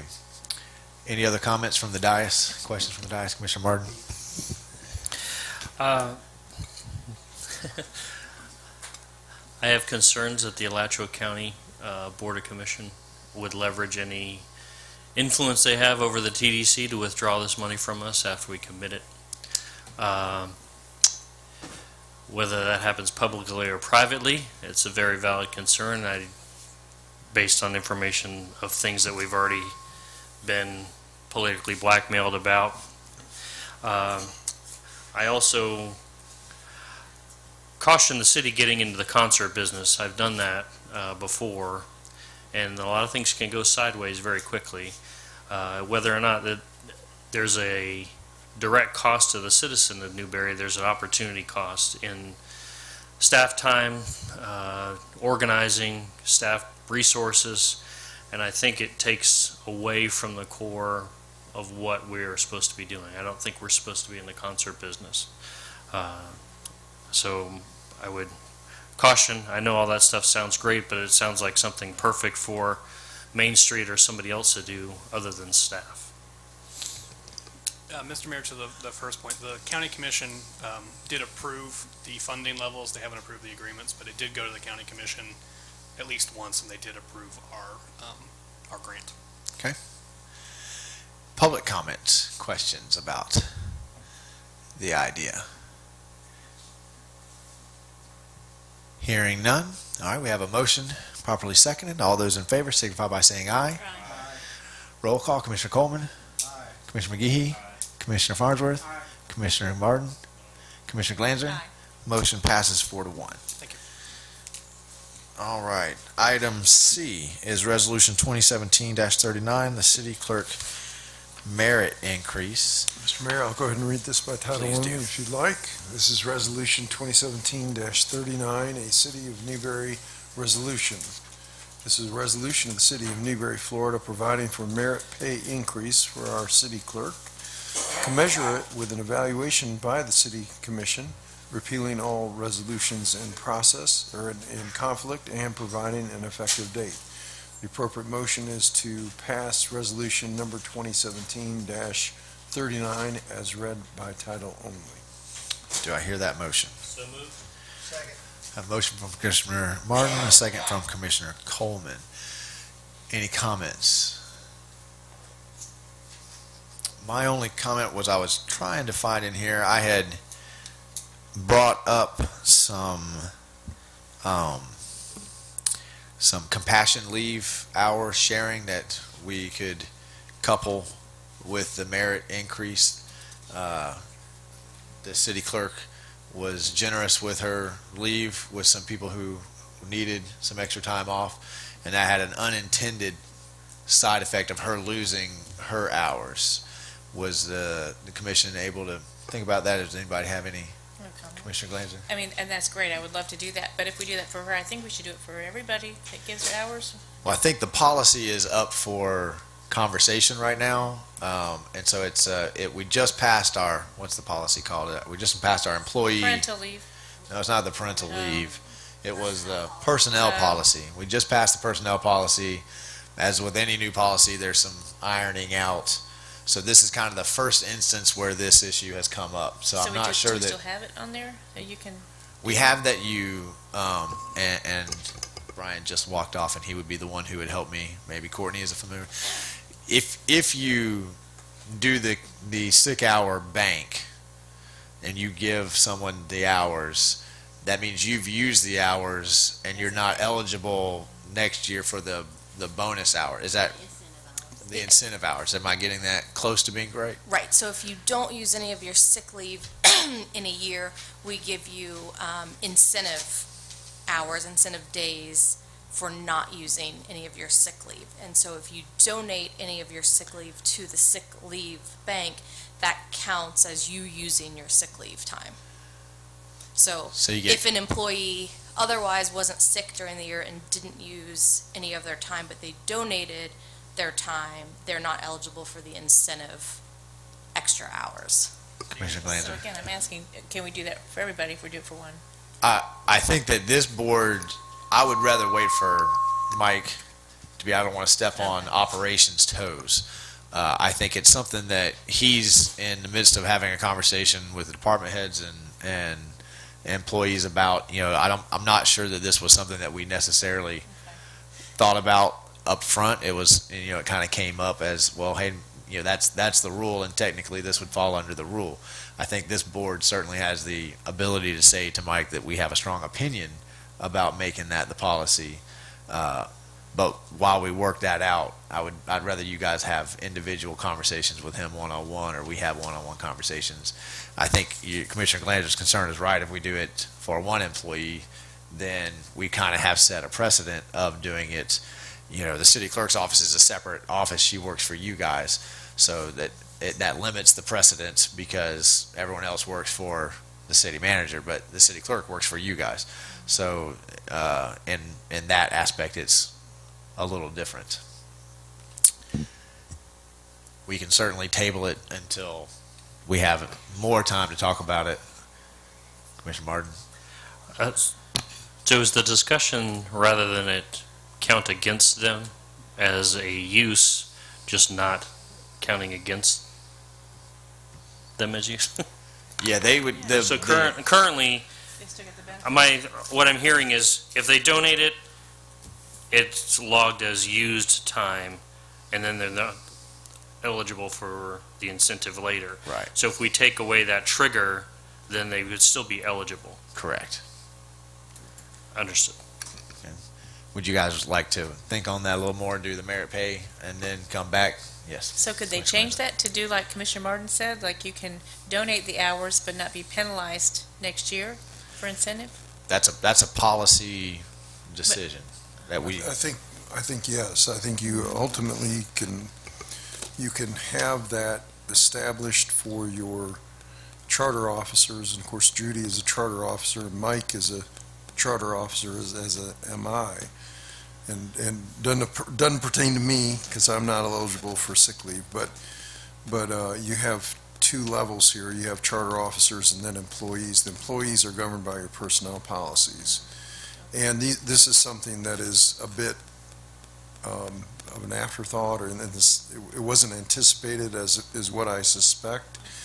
And so I think there's a fix that needs to be done, but there's probably an economic analysis that our manager is going to have and bring that forward to you. And whatever that economic analysis is, I think Dallas and he will get together and say, okay, this is the fix, here's what the economics of this are, and here's how we do that in adjusting our personnel policies and also the policies that affect your charter officers. So I think that's what, but this issue of the merit pay increase doesn't necessarily have to be tied to that, and I wouldn't hold up or suggest the vote be contingent upon that.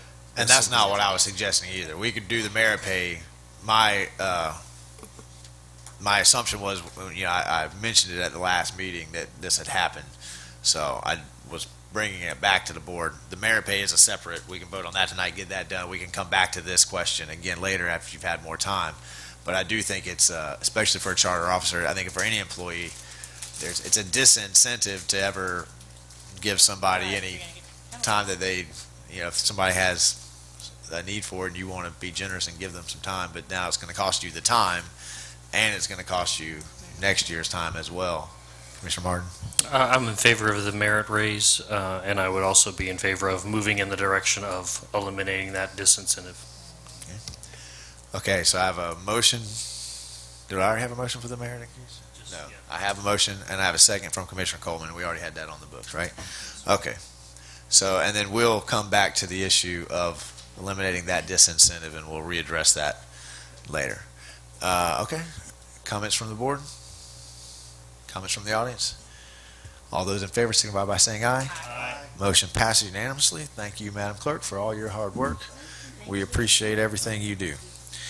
And that brings us to item D, right? Election qualification period. Ms. Judy, you brought this up before. The commission's had 2 weeks now to think about it. Do you want to refresh their memory on the question, or would you like me to? At the last meeting, you all gave me, tasked me with compiling information that They all want to hear you at home, too. This better. At the last meeting, the commission tasked me with compiling information from, or election information, data from surrounding municipalities, and I did so. And I tried to make sure that you all received it shortly after the meeting so that you would have time to review it and ask me questions, or if there was anything else that you needed besides what I provided. So I'm waiting for direction. For the audience watching at home, could you tell them what ended up being the average period of a qualification? Well, I can do, yeah, I can, what about if I just Read say them the name off. of the lot? Read them off, municipal, yes, okay. Alachua, 8 days. Archer, 15 days. Hawthorne, 10 days. High Springs, 4 days. Gainesville, 5 days. Newberry, 30 days. Waldo, 11 days. And please keep in mind that some of these municipalities are on the 4-day, 10-hour schedule as well. So these are all business days. If they're open 4 days a week, it's just the period is from includes the weekend or Fridays. Okay. It's the period. So. Well, there is no proposal yet. The idea is that we obviously have the longest qualifying period by far. So we could reduce that to 2 weeks, which would be 8 open business days that you would get the paperwork in. I was thinking about this when we brought it up. If you know you want to run, it takes you probably about 3 hours by the time you go to the bank and fill out that paperwork and come here and Miss Judy walks you through that paperwork. So if you make up your mind on the last day at lunchtime, you could still qualify to run. So that being said, there's plenty of advance notice that qualifying is opening. We've already had people declaring. So if those folks blow it with 8 days, that's on them. What's the board feel like? Commissioner McGehee? I'd like to, I'm fine with hearing what everyone else thinks, but I'd like to propose a motion that we move it to 8 days, 8 working days. I think 2 weeks is plenty of time to kind of get your mind made up. Commissioner Farnsworth, I think you were the next. Yeah, I was just kind of curious as how to evolve to a 30-day qualifying period. I think that's a very strict reading of the charter. Or was it reading from the charter? Or? In section 26-7, qualification of candidates for mayor and city commissioner, it's spelled out, and where I think where the 30 days actually comes from. I'll just read this. Any person who is a resident of the city and is a qualified elector therein may become a candidate for the office of mayor or city commissioner by taking an oath before the clerk not less than 30 days, no more than 60 days prior to the day of the election, that he or she possesses the qualifications to become a candidate for such office and designating the group in which he or she will run. And that's the window. That's the window that we're talking about, the 30 days. So it's a window, not it has to fit this. It has to happen within that time period. Commissioner Coleman and then Commissioner Martin. I mean, why go 8? Let's go 4. I mean, the 4 days. I mean, like you say, every time I've run, I knew I was going to run, and I had all my ducks in a row. I mean, let's just do it for a week. You got comparable municipalities here, and I mean, you got Gainesville. Of course, they're 5 days, but High Springs, Alachua is the only one that's 8, right? I don't know why it can't be done in a week. Okay. It's just less staff time too for Judy and her people. Commissioner Martin and then Commissioner McGee. Excluding our 30 days, the average was 8.83 days. I'm okay moving it to 8 working days. I guess that would be 11 calendar days, and have it close by noon on that last day also. And as I discussed with Judy, there's a lot of back office work that gets done, printing the ballot, getting the language right, a lot of admin stuff that she does that we have the benefit of not having to deal with as candidates. We don't have to deal with it as citizens either, so it allows her some more time to get that stuff right. God forbid we had a mistake and she's never made one, but it's on the record now. But if we did the 4 days, had the 3 for the Friday, Saturday, Sunday, and then had another 4 days so that, and closed it at noon, then I think that's more than fair.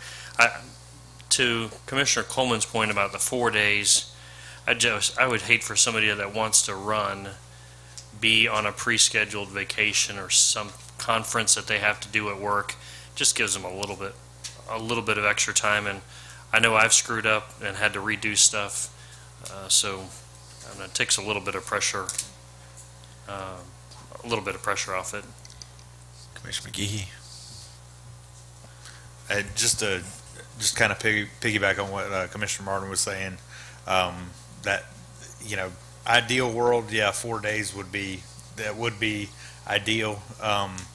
I think we also have to be kind of cautious to the fact that, there are elected officials that are going to be running in this race, and some might construe that as you want to shorten this window so people won't get it done, and you're trying to rig the game, So I think this is a good compromise between the 30 days and Commissioner Glanzer. I'm all in favor of the 8 days also, 8 business days. And I wanted to ask Commissioner Martin about the noon. What would be the advantage of that, closing at noon on the last day? Why not just give it a full 8 days?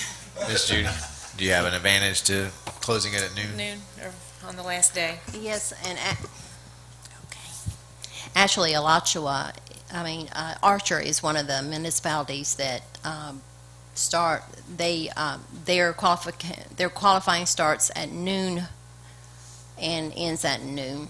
I think the advantage is when you have the front door is locked at 5:30. If you have 2 candidates that come in, and this has happened. This has happened. Then you have your qualifying officer here with the potential candidates, and I feel like that as far as a check and balance, I don't want to say check and balance, but I'm not sure that we would want just the qualifying officer, which is myself, here in the building, qualifying candidates with the building closed. And I would say the example that sort of highlights that, we had two people come in at 5:25 or 4:55 if we were open till 5 at that point, and it was sort of a last minute decision, and then both of those candidates pulled out within 2 or 3 days. So we had staff stay overtime to do that paperwork. So I think if, I'm not 30 days or 8 days, you say what the time period is. You've communicated that clearly to people. Again, it's 3 hours tops, So if you're serious, you know what you're doing, you want to do it, we'll all broadcast the change out. The actual campaigning time won't change. Commissioner Martin? I'd like to go ahead and make a motion that we open the qualifying period at noon on Monday to run through the following Thursday, essentially 8 working days, 11 calendar days, closing at noon on that last day. I have a motion. Do I hear a second? A motion from Commissioner Martin, a second from Commissioner McGee. Any other questions or comments? Commissioner Farnsworth? What if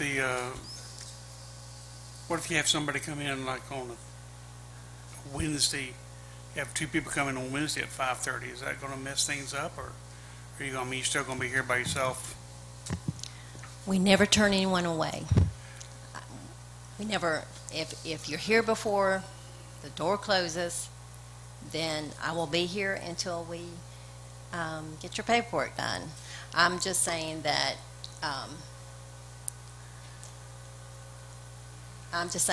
I support the noon, but it's only because we have had two candidates come in at the same time, a minute before the door closed, and actually they did pull out, which they have the right to do by the next Monday, but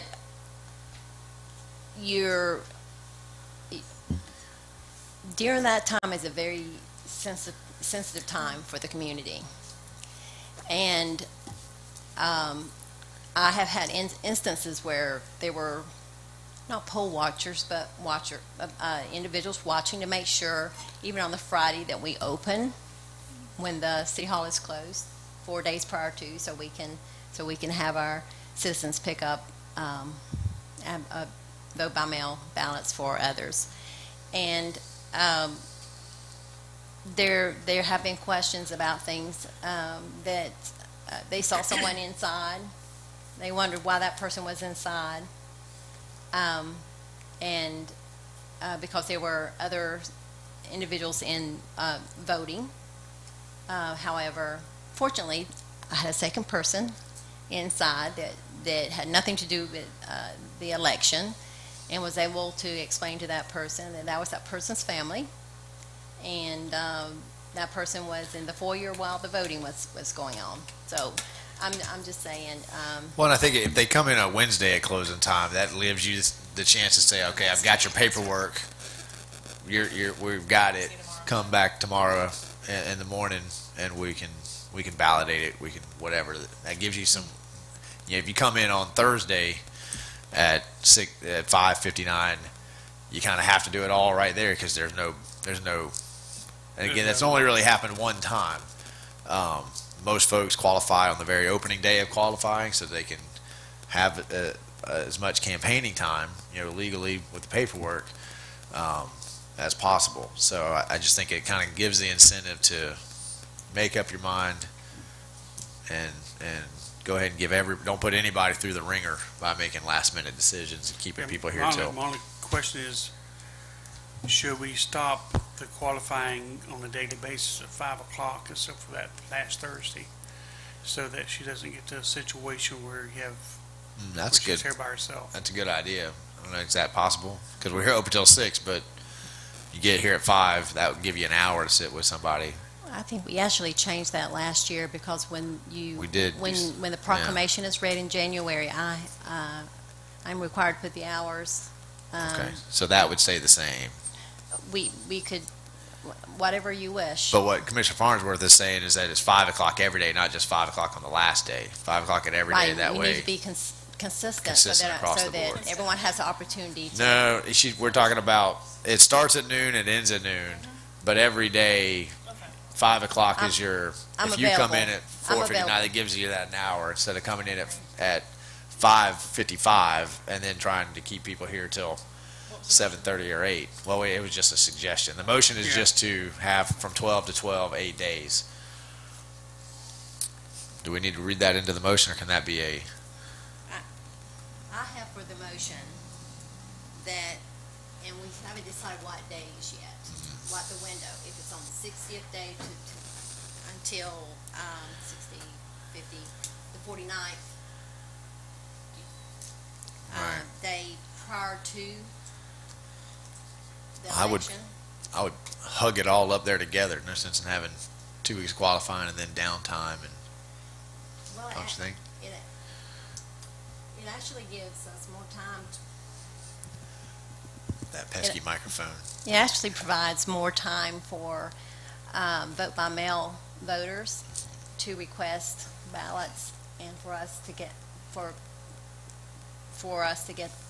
the ballots to that voter and get the signatures validated prior to the election. If you have it on the 60 day to 40 whatever days, but if you have it on the end, 41 days to the 30th day, then we're going to be right where we are now. You know, at the end, trying to get the ballots out, trying to get the template ready to be for the ballots to be published. Commissioner Martin. If the seconder is amenable, I would alter my motion to reflect those discussion points, running it from the 60th to the 49th day, and having the qualifying effectively close at 5 o'clock each of the affected days, but still opening at noon, closing at noon on the last day.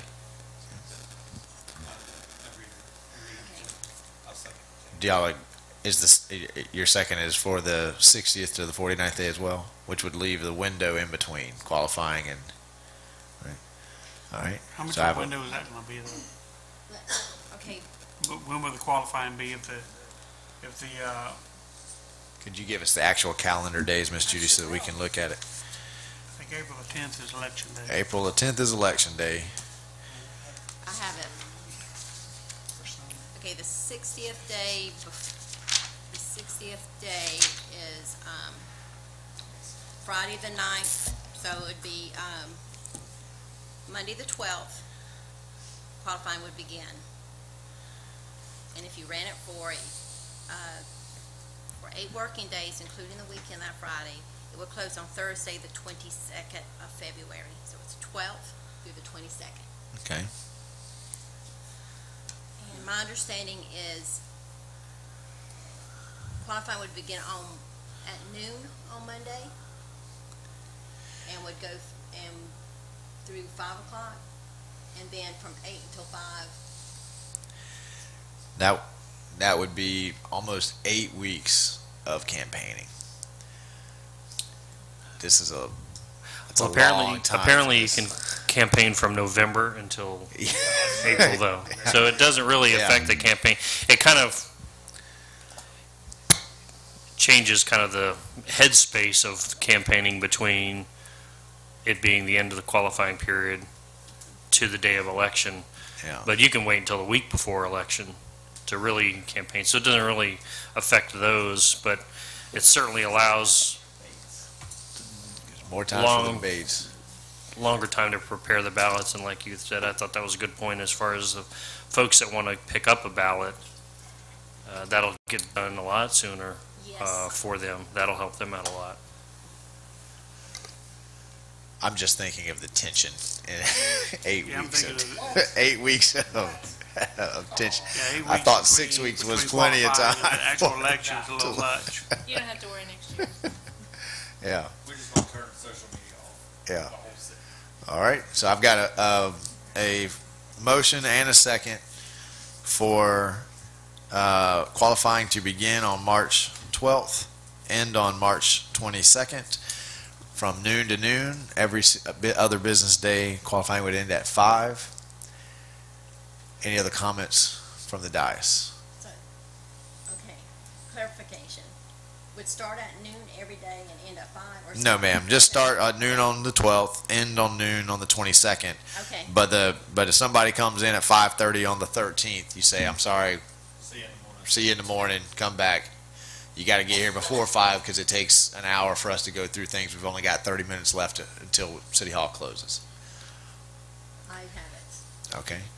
Any other comments, points of clarification from the dais? What'd you say? Did you say March the 12th? February. I'm sorry. February the 12th. February and ending on February 22nd. Everything else applies. Questions from the audience on that motion? Comments? Hearing none. All those in favor signify by saying aye. Aye.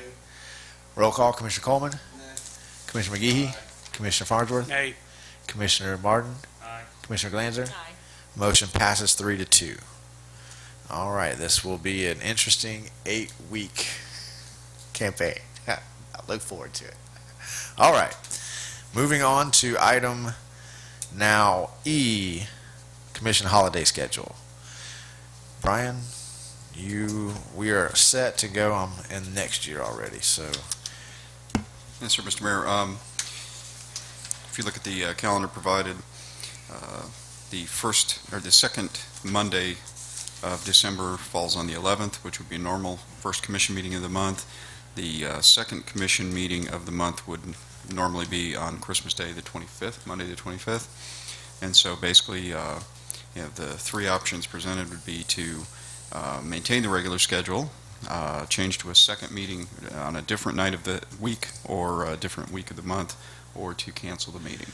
Brian, can you give the board some idea about what's coming up to them, like how packed is December, how much work do we need to get done? If we just cancel that second meeting, are we hindering anybody, stopping any major developments, preventing something from happening?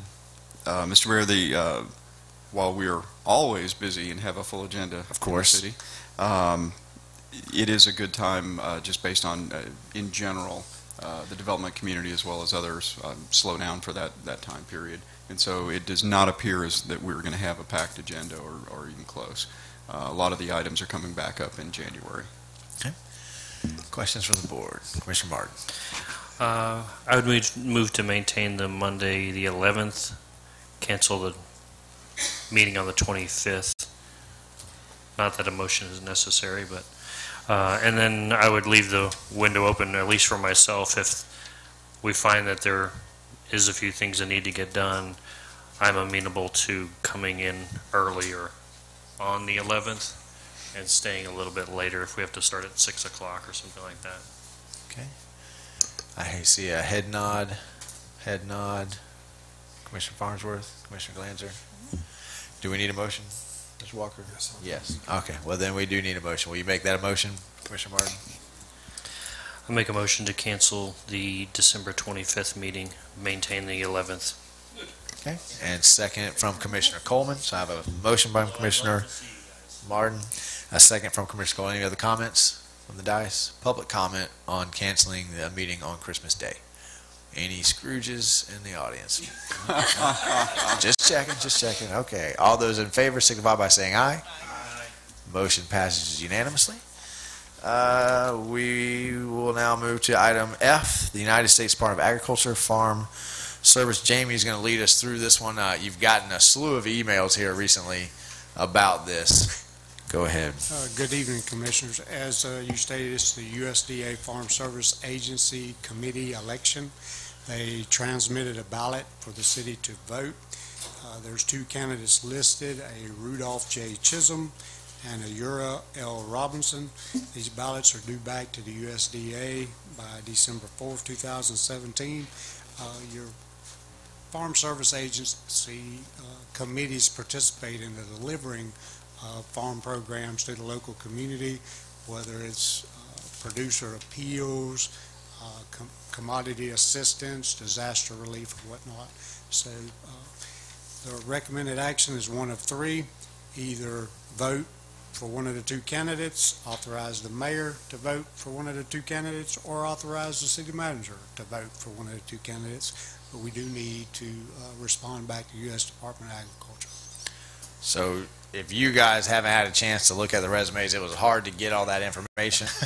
Commissioner Coleman might know them, but we've reached out, tried to get to them. It's a non-paying committee assignment, so we understand they got day jobs, they're busy. You can delegate the city manager to make the choice, or you guys can Commissioner Coleman, you want to weigh in? Well, I don't know either one of them, and I reached out to our local extension agent that didn't know anything about them. So I'm in the dark. I don't. Did you get something? We got one response that they knew Mr. Robinson and thought he was a good guy. Didn't have much knowledge about the other person.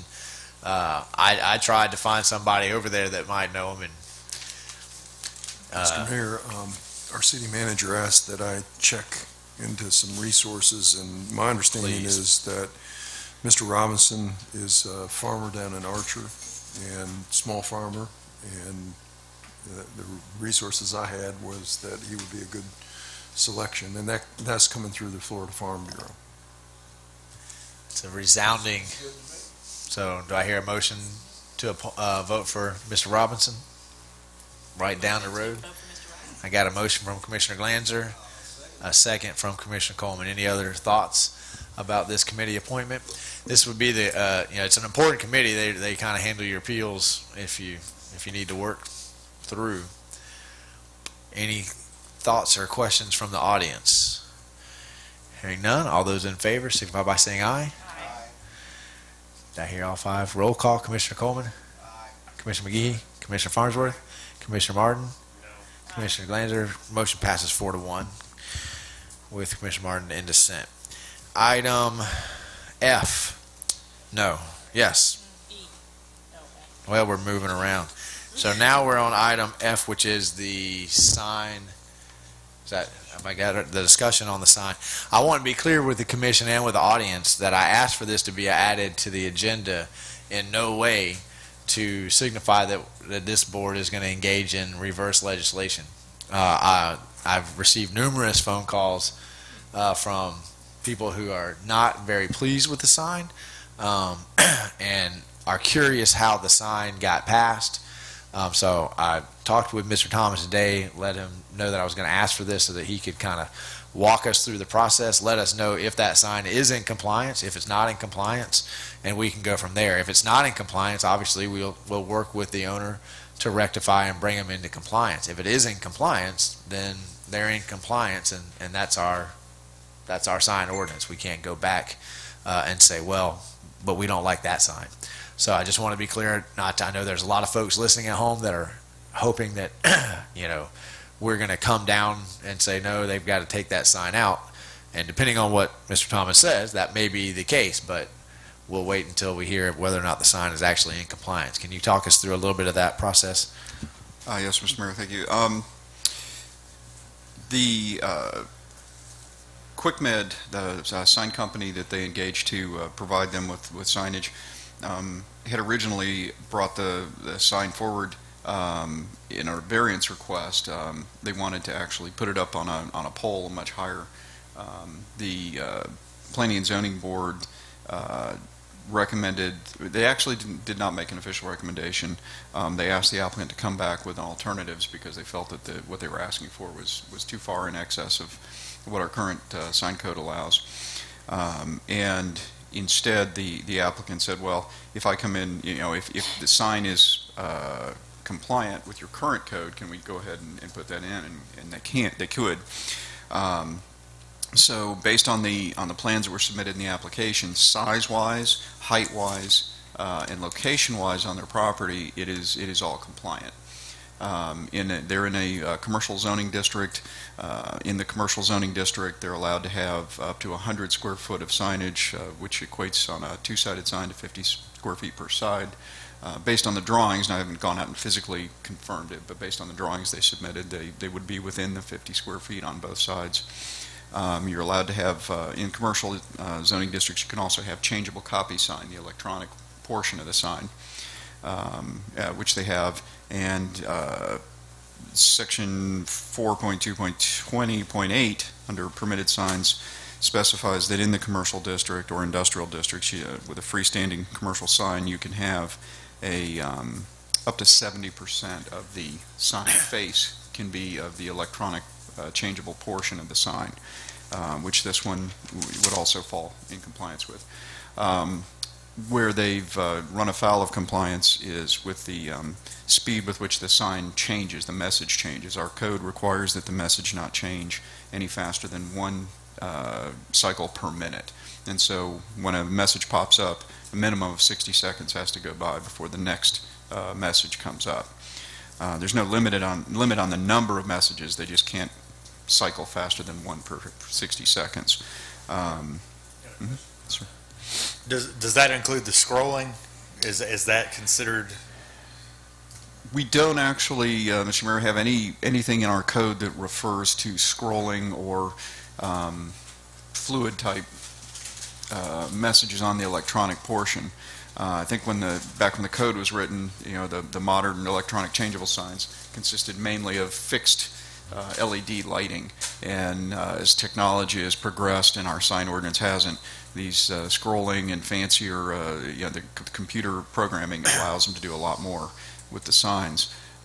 We do have a section, it is not allowed to flash, and so whether the scrolling sort of constitutes a similar action of flashing, and the reason being that you don't want to, while you want to get the message out there, you don't want to distract the driving public as it goes by with flashing or distractive signs. And so we actually were able to contact the sign companies more. They've changed the cycling down to less than, or to a greater than 1 minute in between cycles, but they still have a flashing component on the borders. They're getting there. They're willing to be compliant. They just have to let them know exactly how the ordinance is, as it is written, how they comply with that.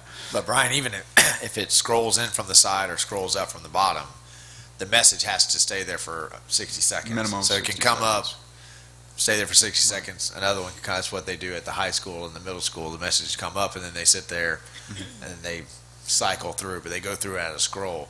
I drove by that, and that part has already come into compliance, so good job in getting in touch with them immediately. I did see the red, I think the letters or the numbers were red and the border was green. It's very Christmassy, but the border was still scrolling Still around and flashing. flashing, so that's the part that you're talking about there. Yes, sir. So I think they're more than willing to be compliant. We just need to acquaint them fully with the requirements. Commissioner Farnsworth. My question is, that sign is taking up some parking spaces. Are they still compliant with the number of parking spaces that are required for that area, and do they have handicap parking spaces also? Yes, Mr. Mayor, we looked into that when they first approached us about putting it in that location, and they actually have more parking than required for the size of the business, and they actually reworked their handicap parking space to be more accommodating, and so they do. And correct me if I'm wrong, Brian, but the original plan for that building has the sign. That's the spot for the sign, right? Is that what it was presented into the P&Z? That's where it was supposed to go? Yes, the location hasn't changed, just the height. Right. They kept it under the 8-foot maximum requirement for height.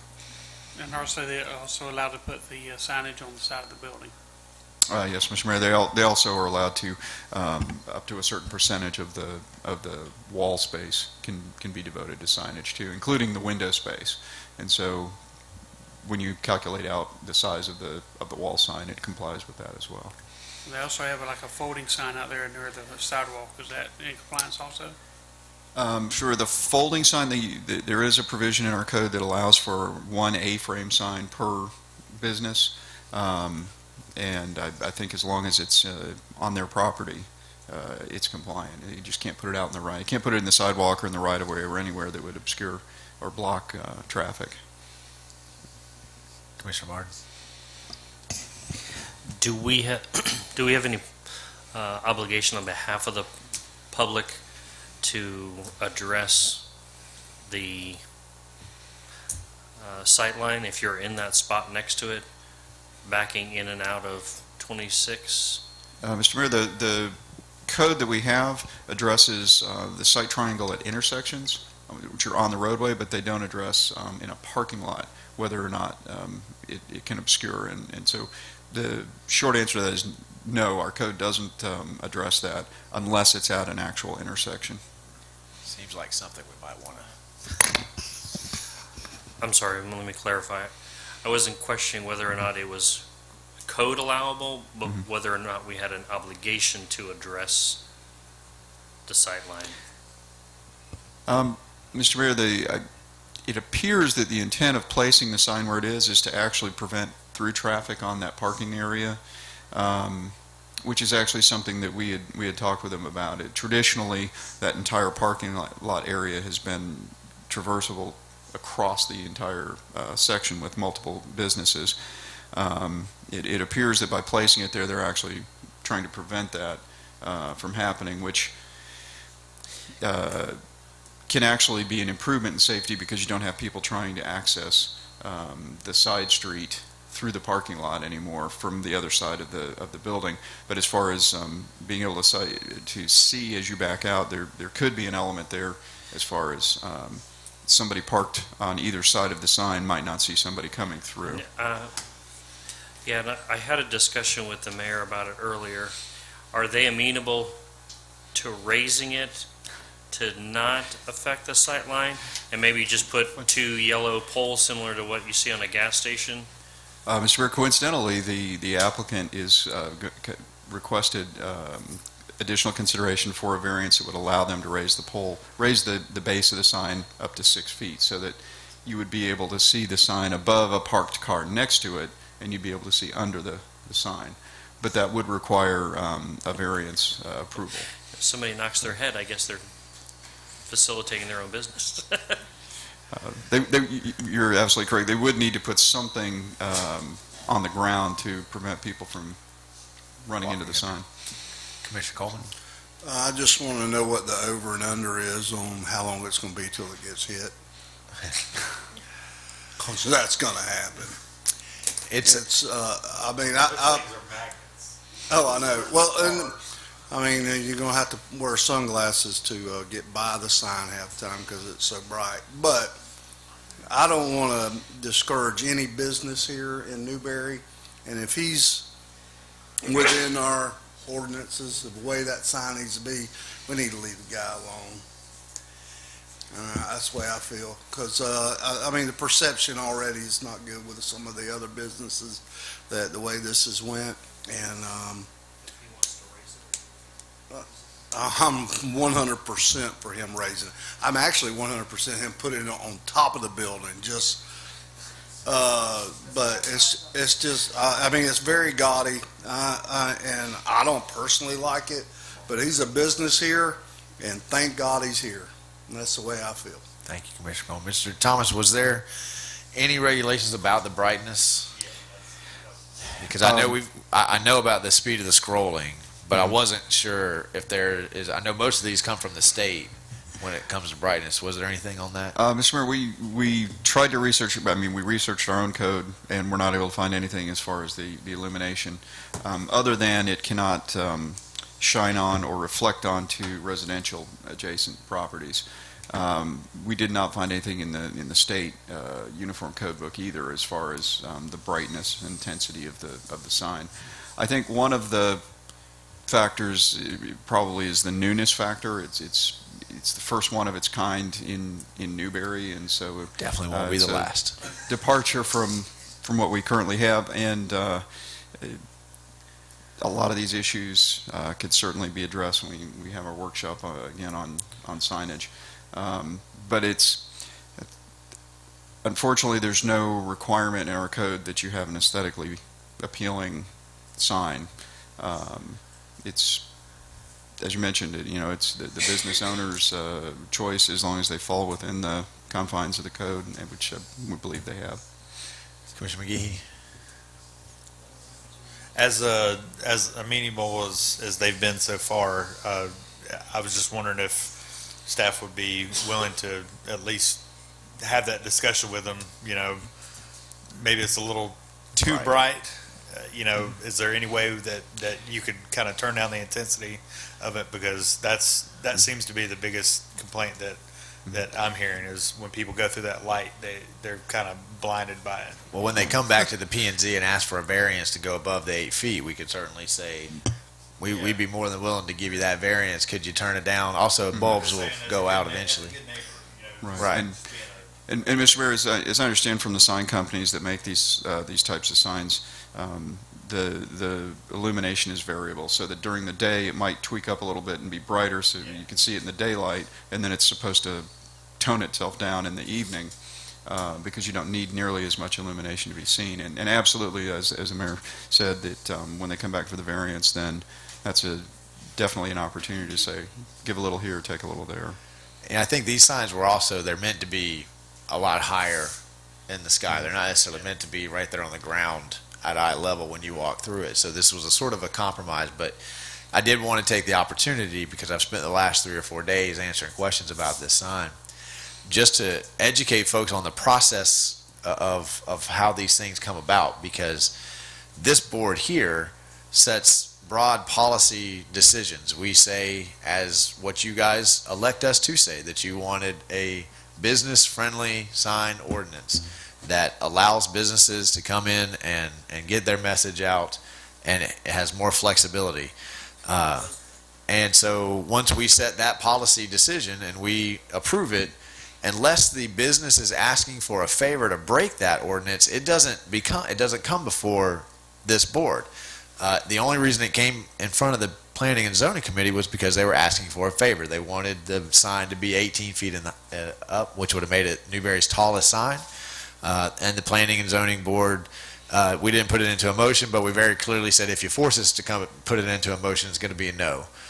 So go back and come up with some different ideas, some different options, because we're not going to say yes to it being 18 feet. And then it never came back, because what they decided to go with was already permitted in our ordinance. So we have been looking at changing the sign ordinance to make it more business friendly, because that's what we have been hearing for the past 3 or 4 years, that our sign ordinance is too restrictive, it's too expensive, it's too onerous for businesses who are trying to get their name out there. When we have those workshops, now would be the time for you to come and voice your opinion. But if you don't show up and voice your opinion, then we're going to go with what we have been hearing from the community, which is more business-friendly signage. And more business-friendly signage can end up with the sign just like that down there. So, coming and complaining after the fact, saying you want business-friendly signs, but then attacking the business that comes into town, a business that I've heard that we need in Newberry quite a bit, to me is problematic, and it sends a very confusing message. We cannot write a sign ordinance in the city of Newberry that's going to make everybody happy. If we write a sign ordinance that requires businesses to have aesthetically pleasing, then we have to have workshops on what defines aesthetically pleasing, and then it becomes very expensive, and these guys are attacked for not being business friendly. If we allow these signs to come in, then we're ruining the town. So it's a rock and a hard place. It's a no-win situation, but we will be having those workshops on signs that come up, and I would encourage everybody to come to that and voice your opinion. Now, that's not going to change this sign, because this sign will be put in under the existing ordinance. He's in compliance, so it will be there as long as that business owner is there. But that's how the process works.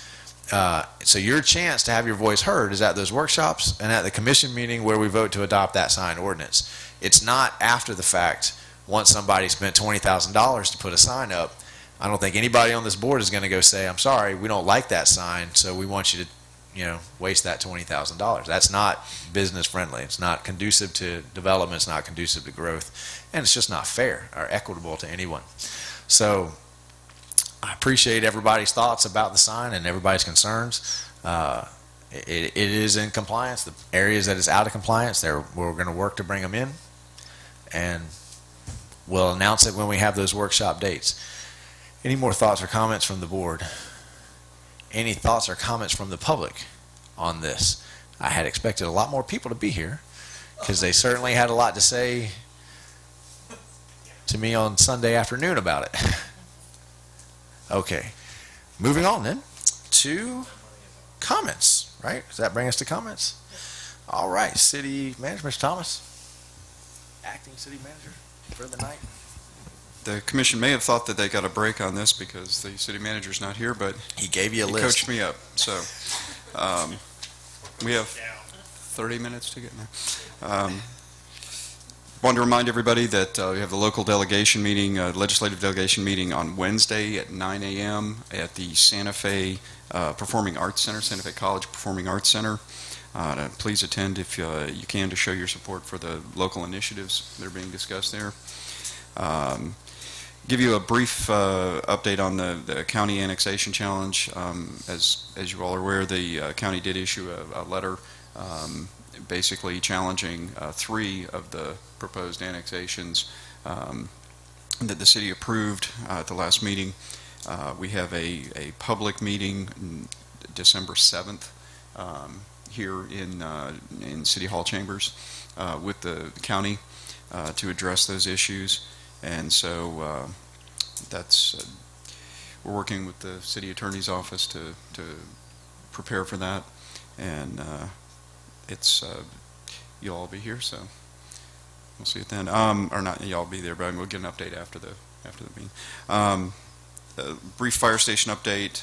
The city was served a notice on November 16th. They were being sued by Capital City Bank, and I'll defer to the city attorney to provide a little bit more detail on that, if you could. You do that now, Mr. Mayor, or I can wait for mine? How many more do you have there, Mr. Thomas? Just a couple of brief ones. Furthering with the fire station, and as far as completion goes, we're anticipating completing the work with the subcontractors have already been working on it, and we're receiving proposals for that now. And then the final is that the commissioners are all invited to the holiday Christmas party on Friday, December 15th, 7 o'clock in the municipal building. That was Friday the 15th? I'm sorry, 15th. 15th? Yes. Yes. All right. Yes, sir. 7 p.m.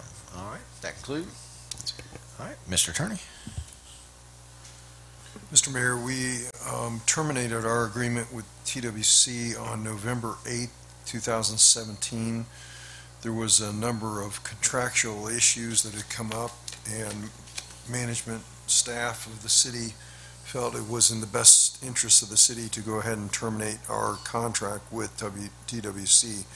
Substantial compliance of the project was supposed to be on August 17th, 2017, and so we were lagging by a number of days, and in fact months, to get the actual completion of the project, and we're not getting there. There were a number of issues that staff tried to work through with TWC, and I think it was primarily a joint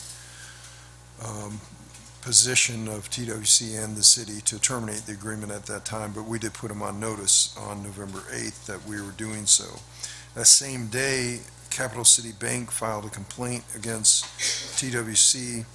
The city of Newberry was joined into that lawsuit. There's a number of other defendants that are also joined in the lawsuit. The basic intent of the bank is that they provided loan funding to TWC to operate and build these projects, and they have a cash flow agreement with TWC that as these projects would be completed, then the bank would be paid back on their loan. So they had actually a security interest in the receivables of TWC.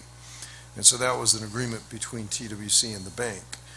When all of these problems were happening, then the bank stepped in and said, look, you're defaulting on your loan, so we want to take the monies and we want you to pay us, Capital City Bank, as opposed to paying TWC, so we can secure our receivable as per our agreement with TWC. So that's the reason that we're in this lawsuit. City staff is contacting Capital City Bank, and it's our position that there's no funds that are due and owing to TWC because of a variety of reasons, and so it is our hope that we can ameliorate the whole situation and inform Capital City Bank that there is not funds that are going to be coming from the city of Newberry to TWC, and that you'll be able to intercept as a part of your agreement, your security agreement. So that's the nature of the discussion that's going on with Capital City Bank right now.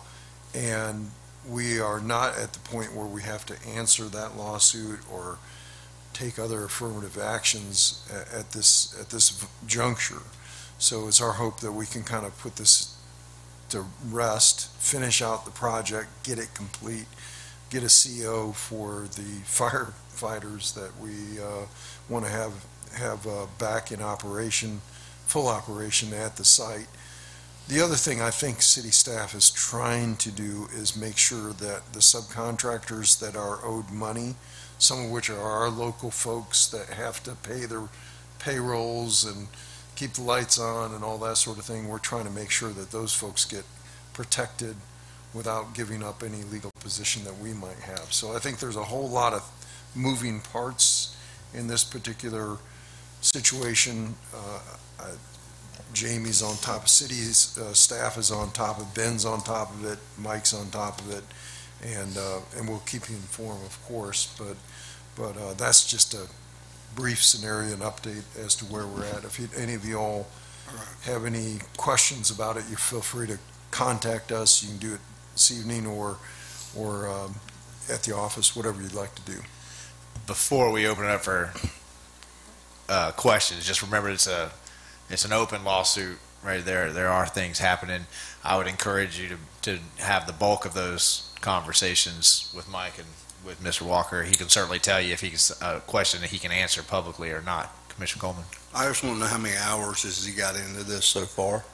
So far, we have had, Courtney, we totaled it up, it's about 17 hours 17 and a half hours, I think, is where we're at. We put a notice to Mike, which is part of our agreement, that we're not charging anything outside of our normal retainer yet, but now it's getting close. Now it's at the point where we're actually in litigation, so we're starting the clock on the attorney's fees on an hourly basis. Now, having said that, if we can get to resolution without us spending a lot of time, we may be able to open this up and close it right back out, but I don't know where this litigation is going to go just yet. So hopefully our fingers are crossed that things kind of work their way out. Being in banking as long as I was, I'm not a total expert, but I think 23 years of being a banker, this could have been totally avoided. It really could have.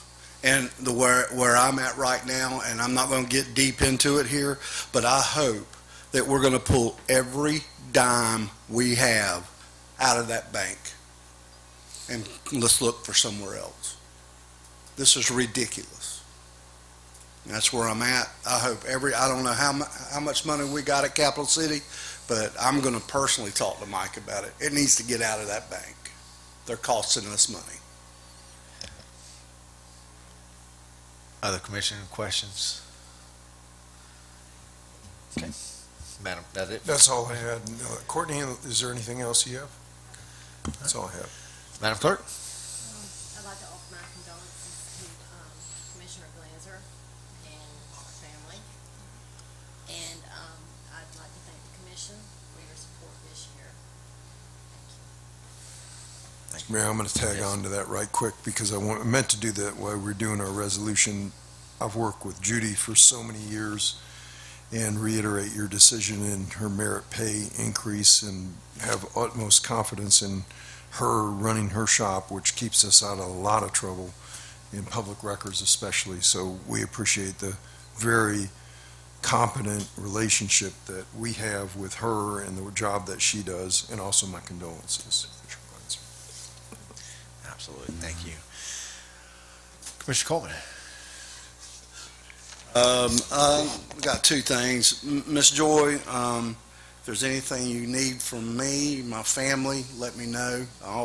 We all offer our condolences to you, okay? The last thing is represent me. If you got any questions, go to our mayor. This is really important. Something that now, as soon as the holidays are over, I'm really going to really get involved with this, but we really need single-member districts bad. And here we got a high school group right here in Newberry. What a great group. And they're out there, they formed this group, and they're out there getting signatures. And I don't know where we're at on that yet, but right now I'm kind of half speed on it. As soon as the holiday's over, I'm going to go full 100%. And maybe the mayor will talk about that when it gets his turn. So, and that's all I got. Thank you, sir. Commissioner McGehee? Just one thing that is kind of affecting me personally right now. It's getting that time of year when everyone's getting sick. I've got 3 people at my house. I'm the only one that's still standing. Strep is no joke. My oldest daughter's got it right now, and she's got an upper chest infection, something, I don't know. Anyway, she's been laid up for about 3 days now, and it's pretty tough to watch your kids suffer through what she's suffering right now. Just reminding everyone, when you're out, wash your hands. Just please wash your hands, because I'm kind of OCD about it, but luckily I don't have this yet. But the stuff's pretty bad, so just wanted to put that PSA out there. That's all I got. Thank you, sir. Commissioner Farnsworth? My condolences to you also, and if there's anything I can do, just let me know. I really have nothing else. Commissioner Martin? I didn't have anything particular, but I did want to thank the Main Street Group once again for putting on such a good festival, and just hope that everyone gets bigger and better and all that good happy stuff. Of course, our condolences from the Martin family to you and the loss of your mother, and I'm sure it's a very trying time, so our prayers are with you. Holiday season is upon us. Based on a couple of forum posts, we do have some sticky fingers around the community, so be vigilant in keeping an eye on your neighbor's house if you're at home during the day and they're not. Offer to get packages for them or something like that. I don't have any belief that stuff like that happens from people in our community doing it to others in our community, but we're kind of a place where I think others come in from out of our area to try to do stuff like that. So I hope that we just kind of keep our guard up. I know it's already happened in Newberry Oaks in my neighborhood. Jason had it happen at his house, so it's terrible when you hear about that kind of stuff. So just do what you can. Thanks. Commissioner Glanzer. Thanks, everybody.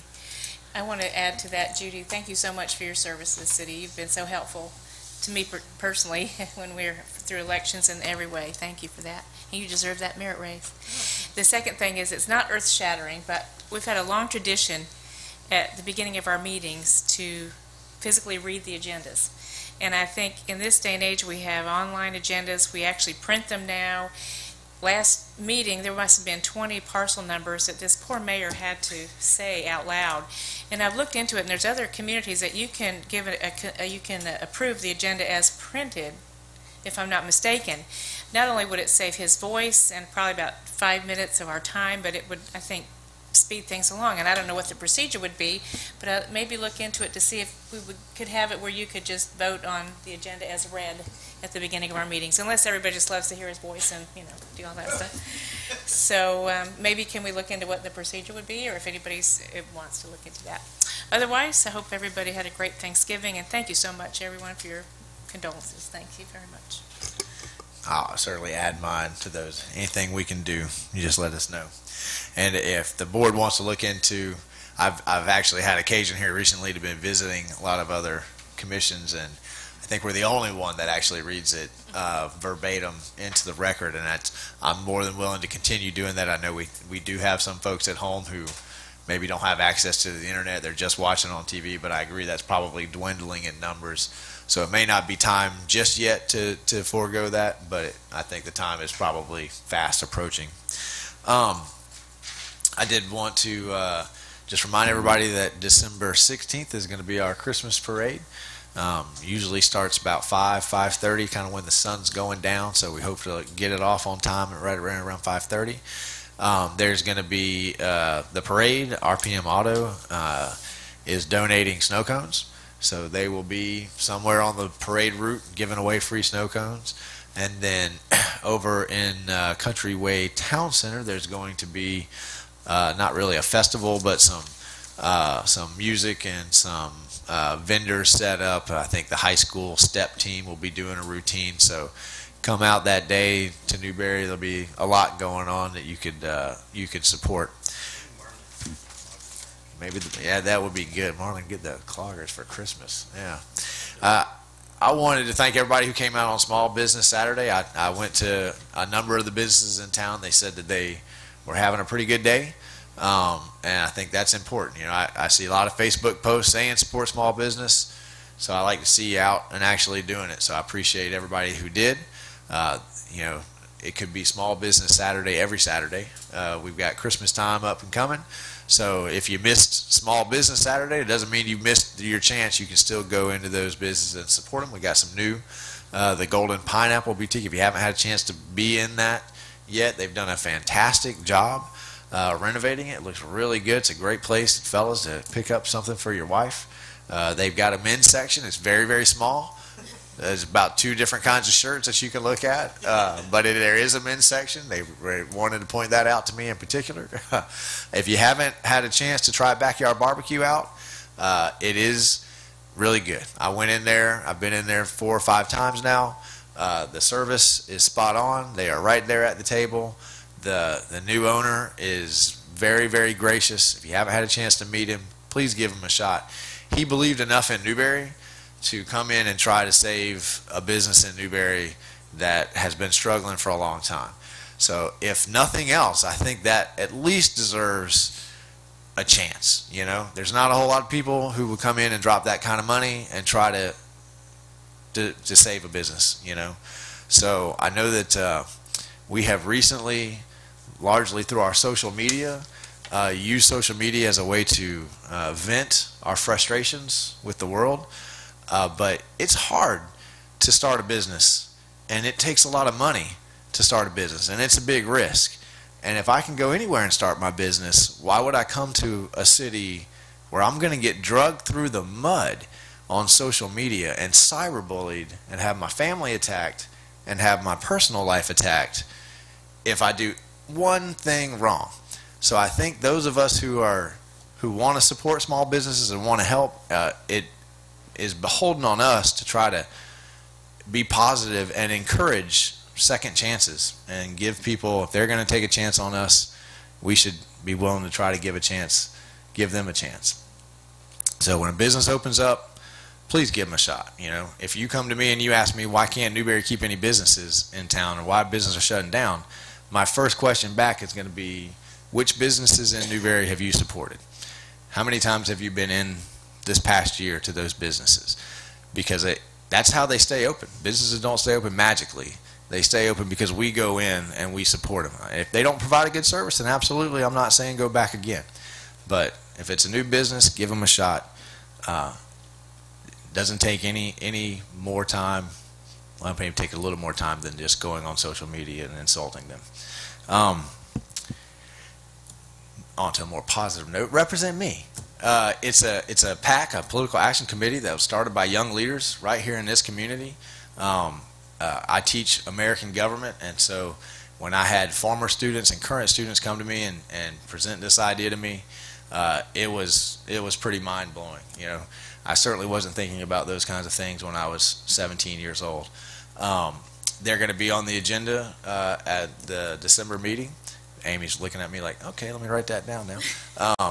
To present, to make their presentation to us. They've been going around to all the city commissions. They've had a great response. They've got folks all over the county that are collecting these petitions.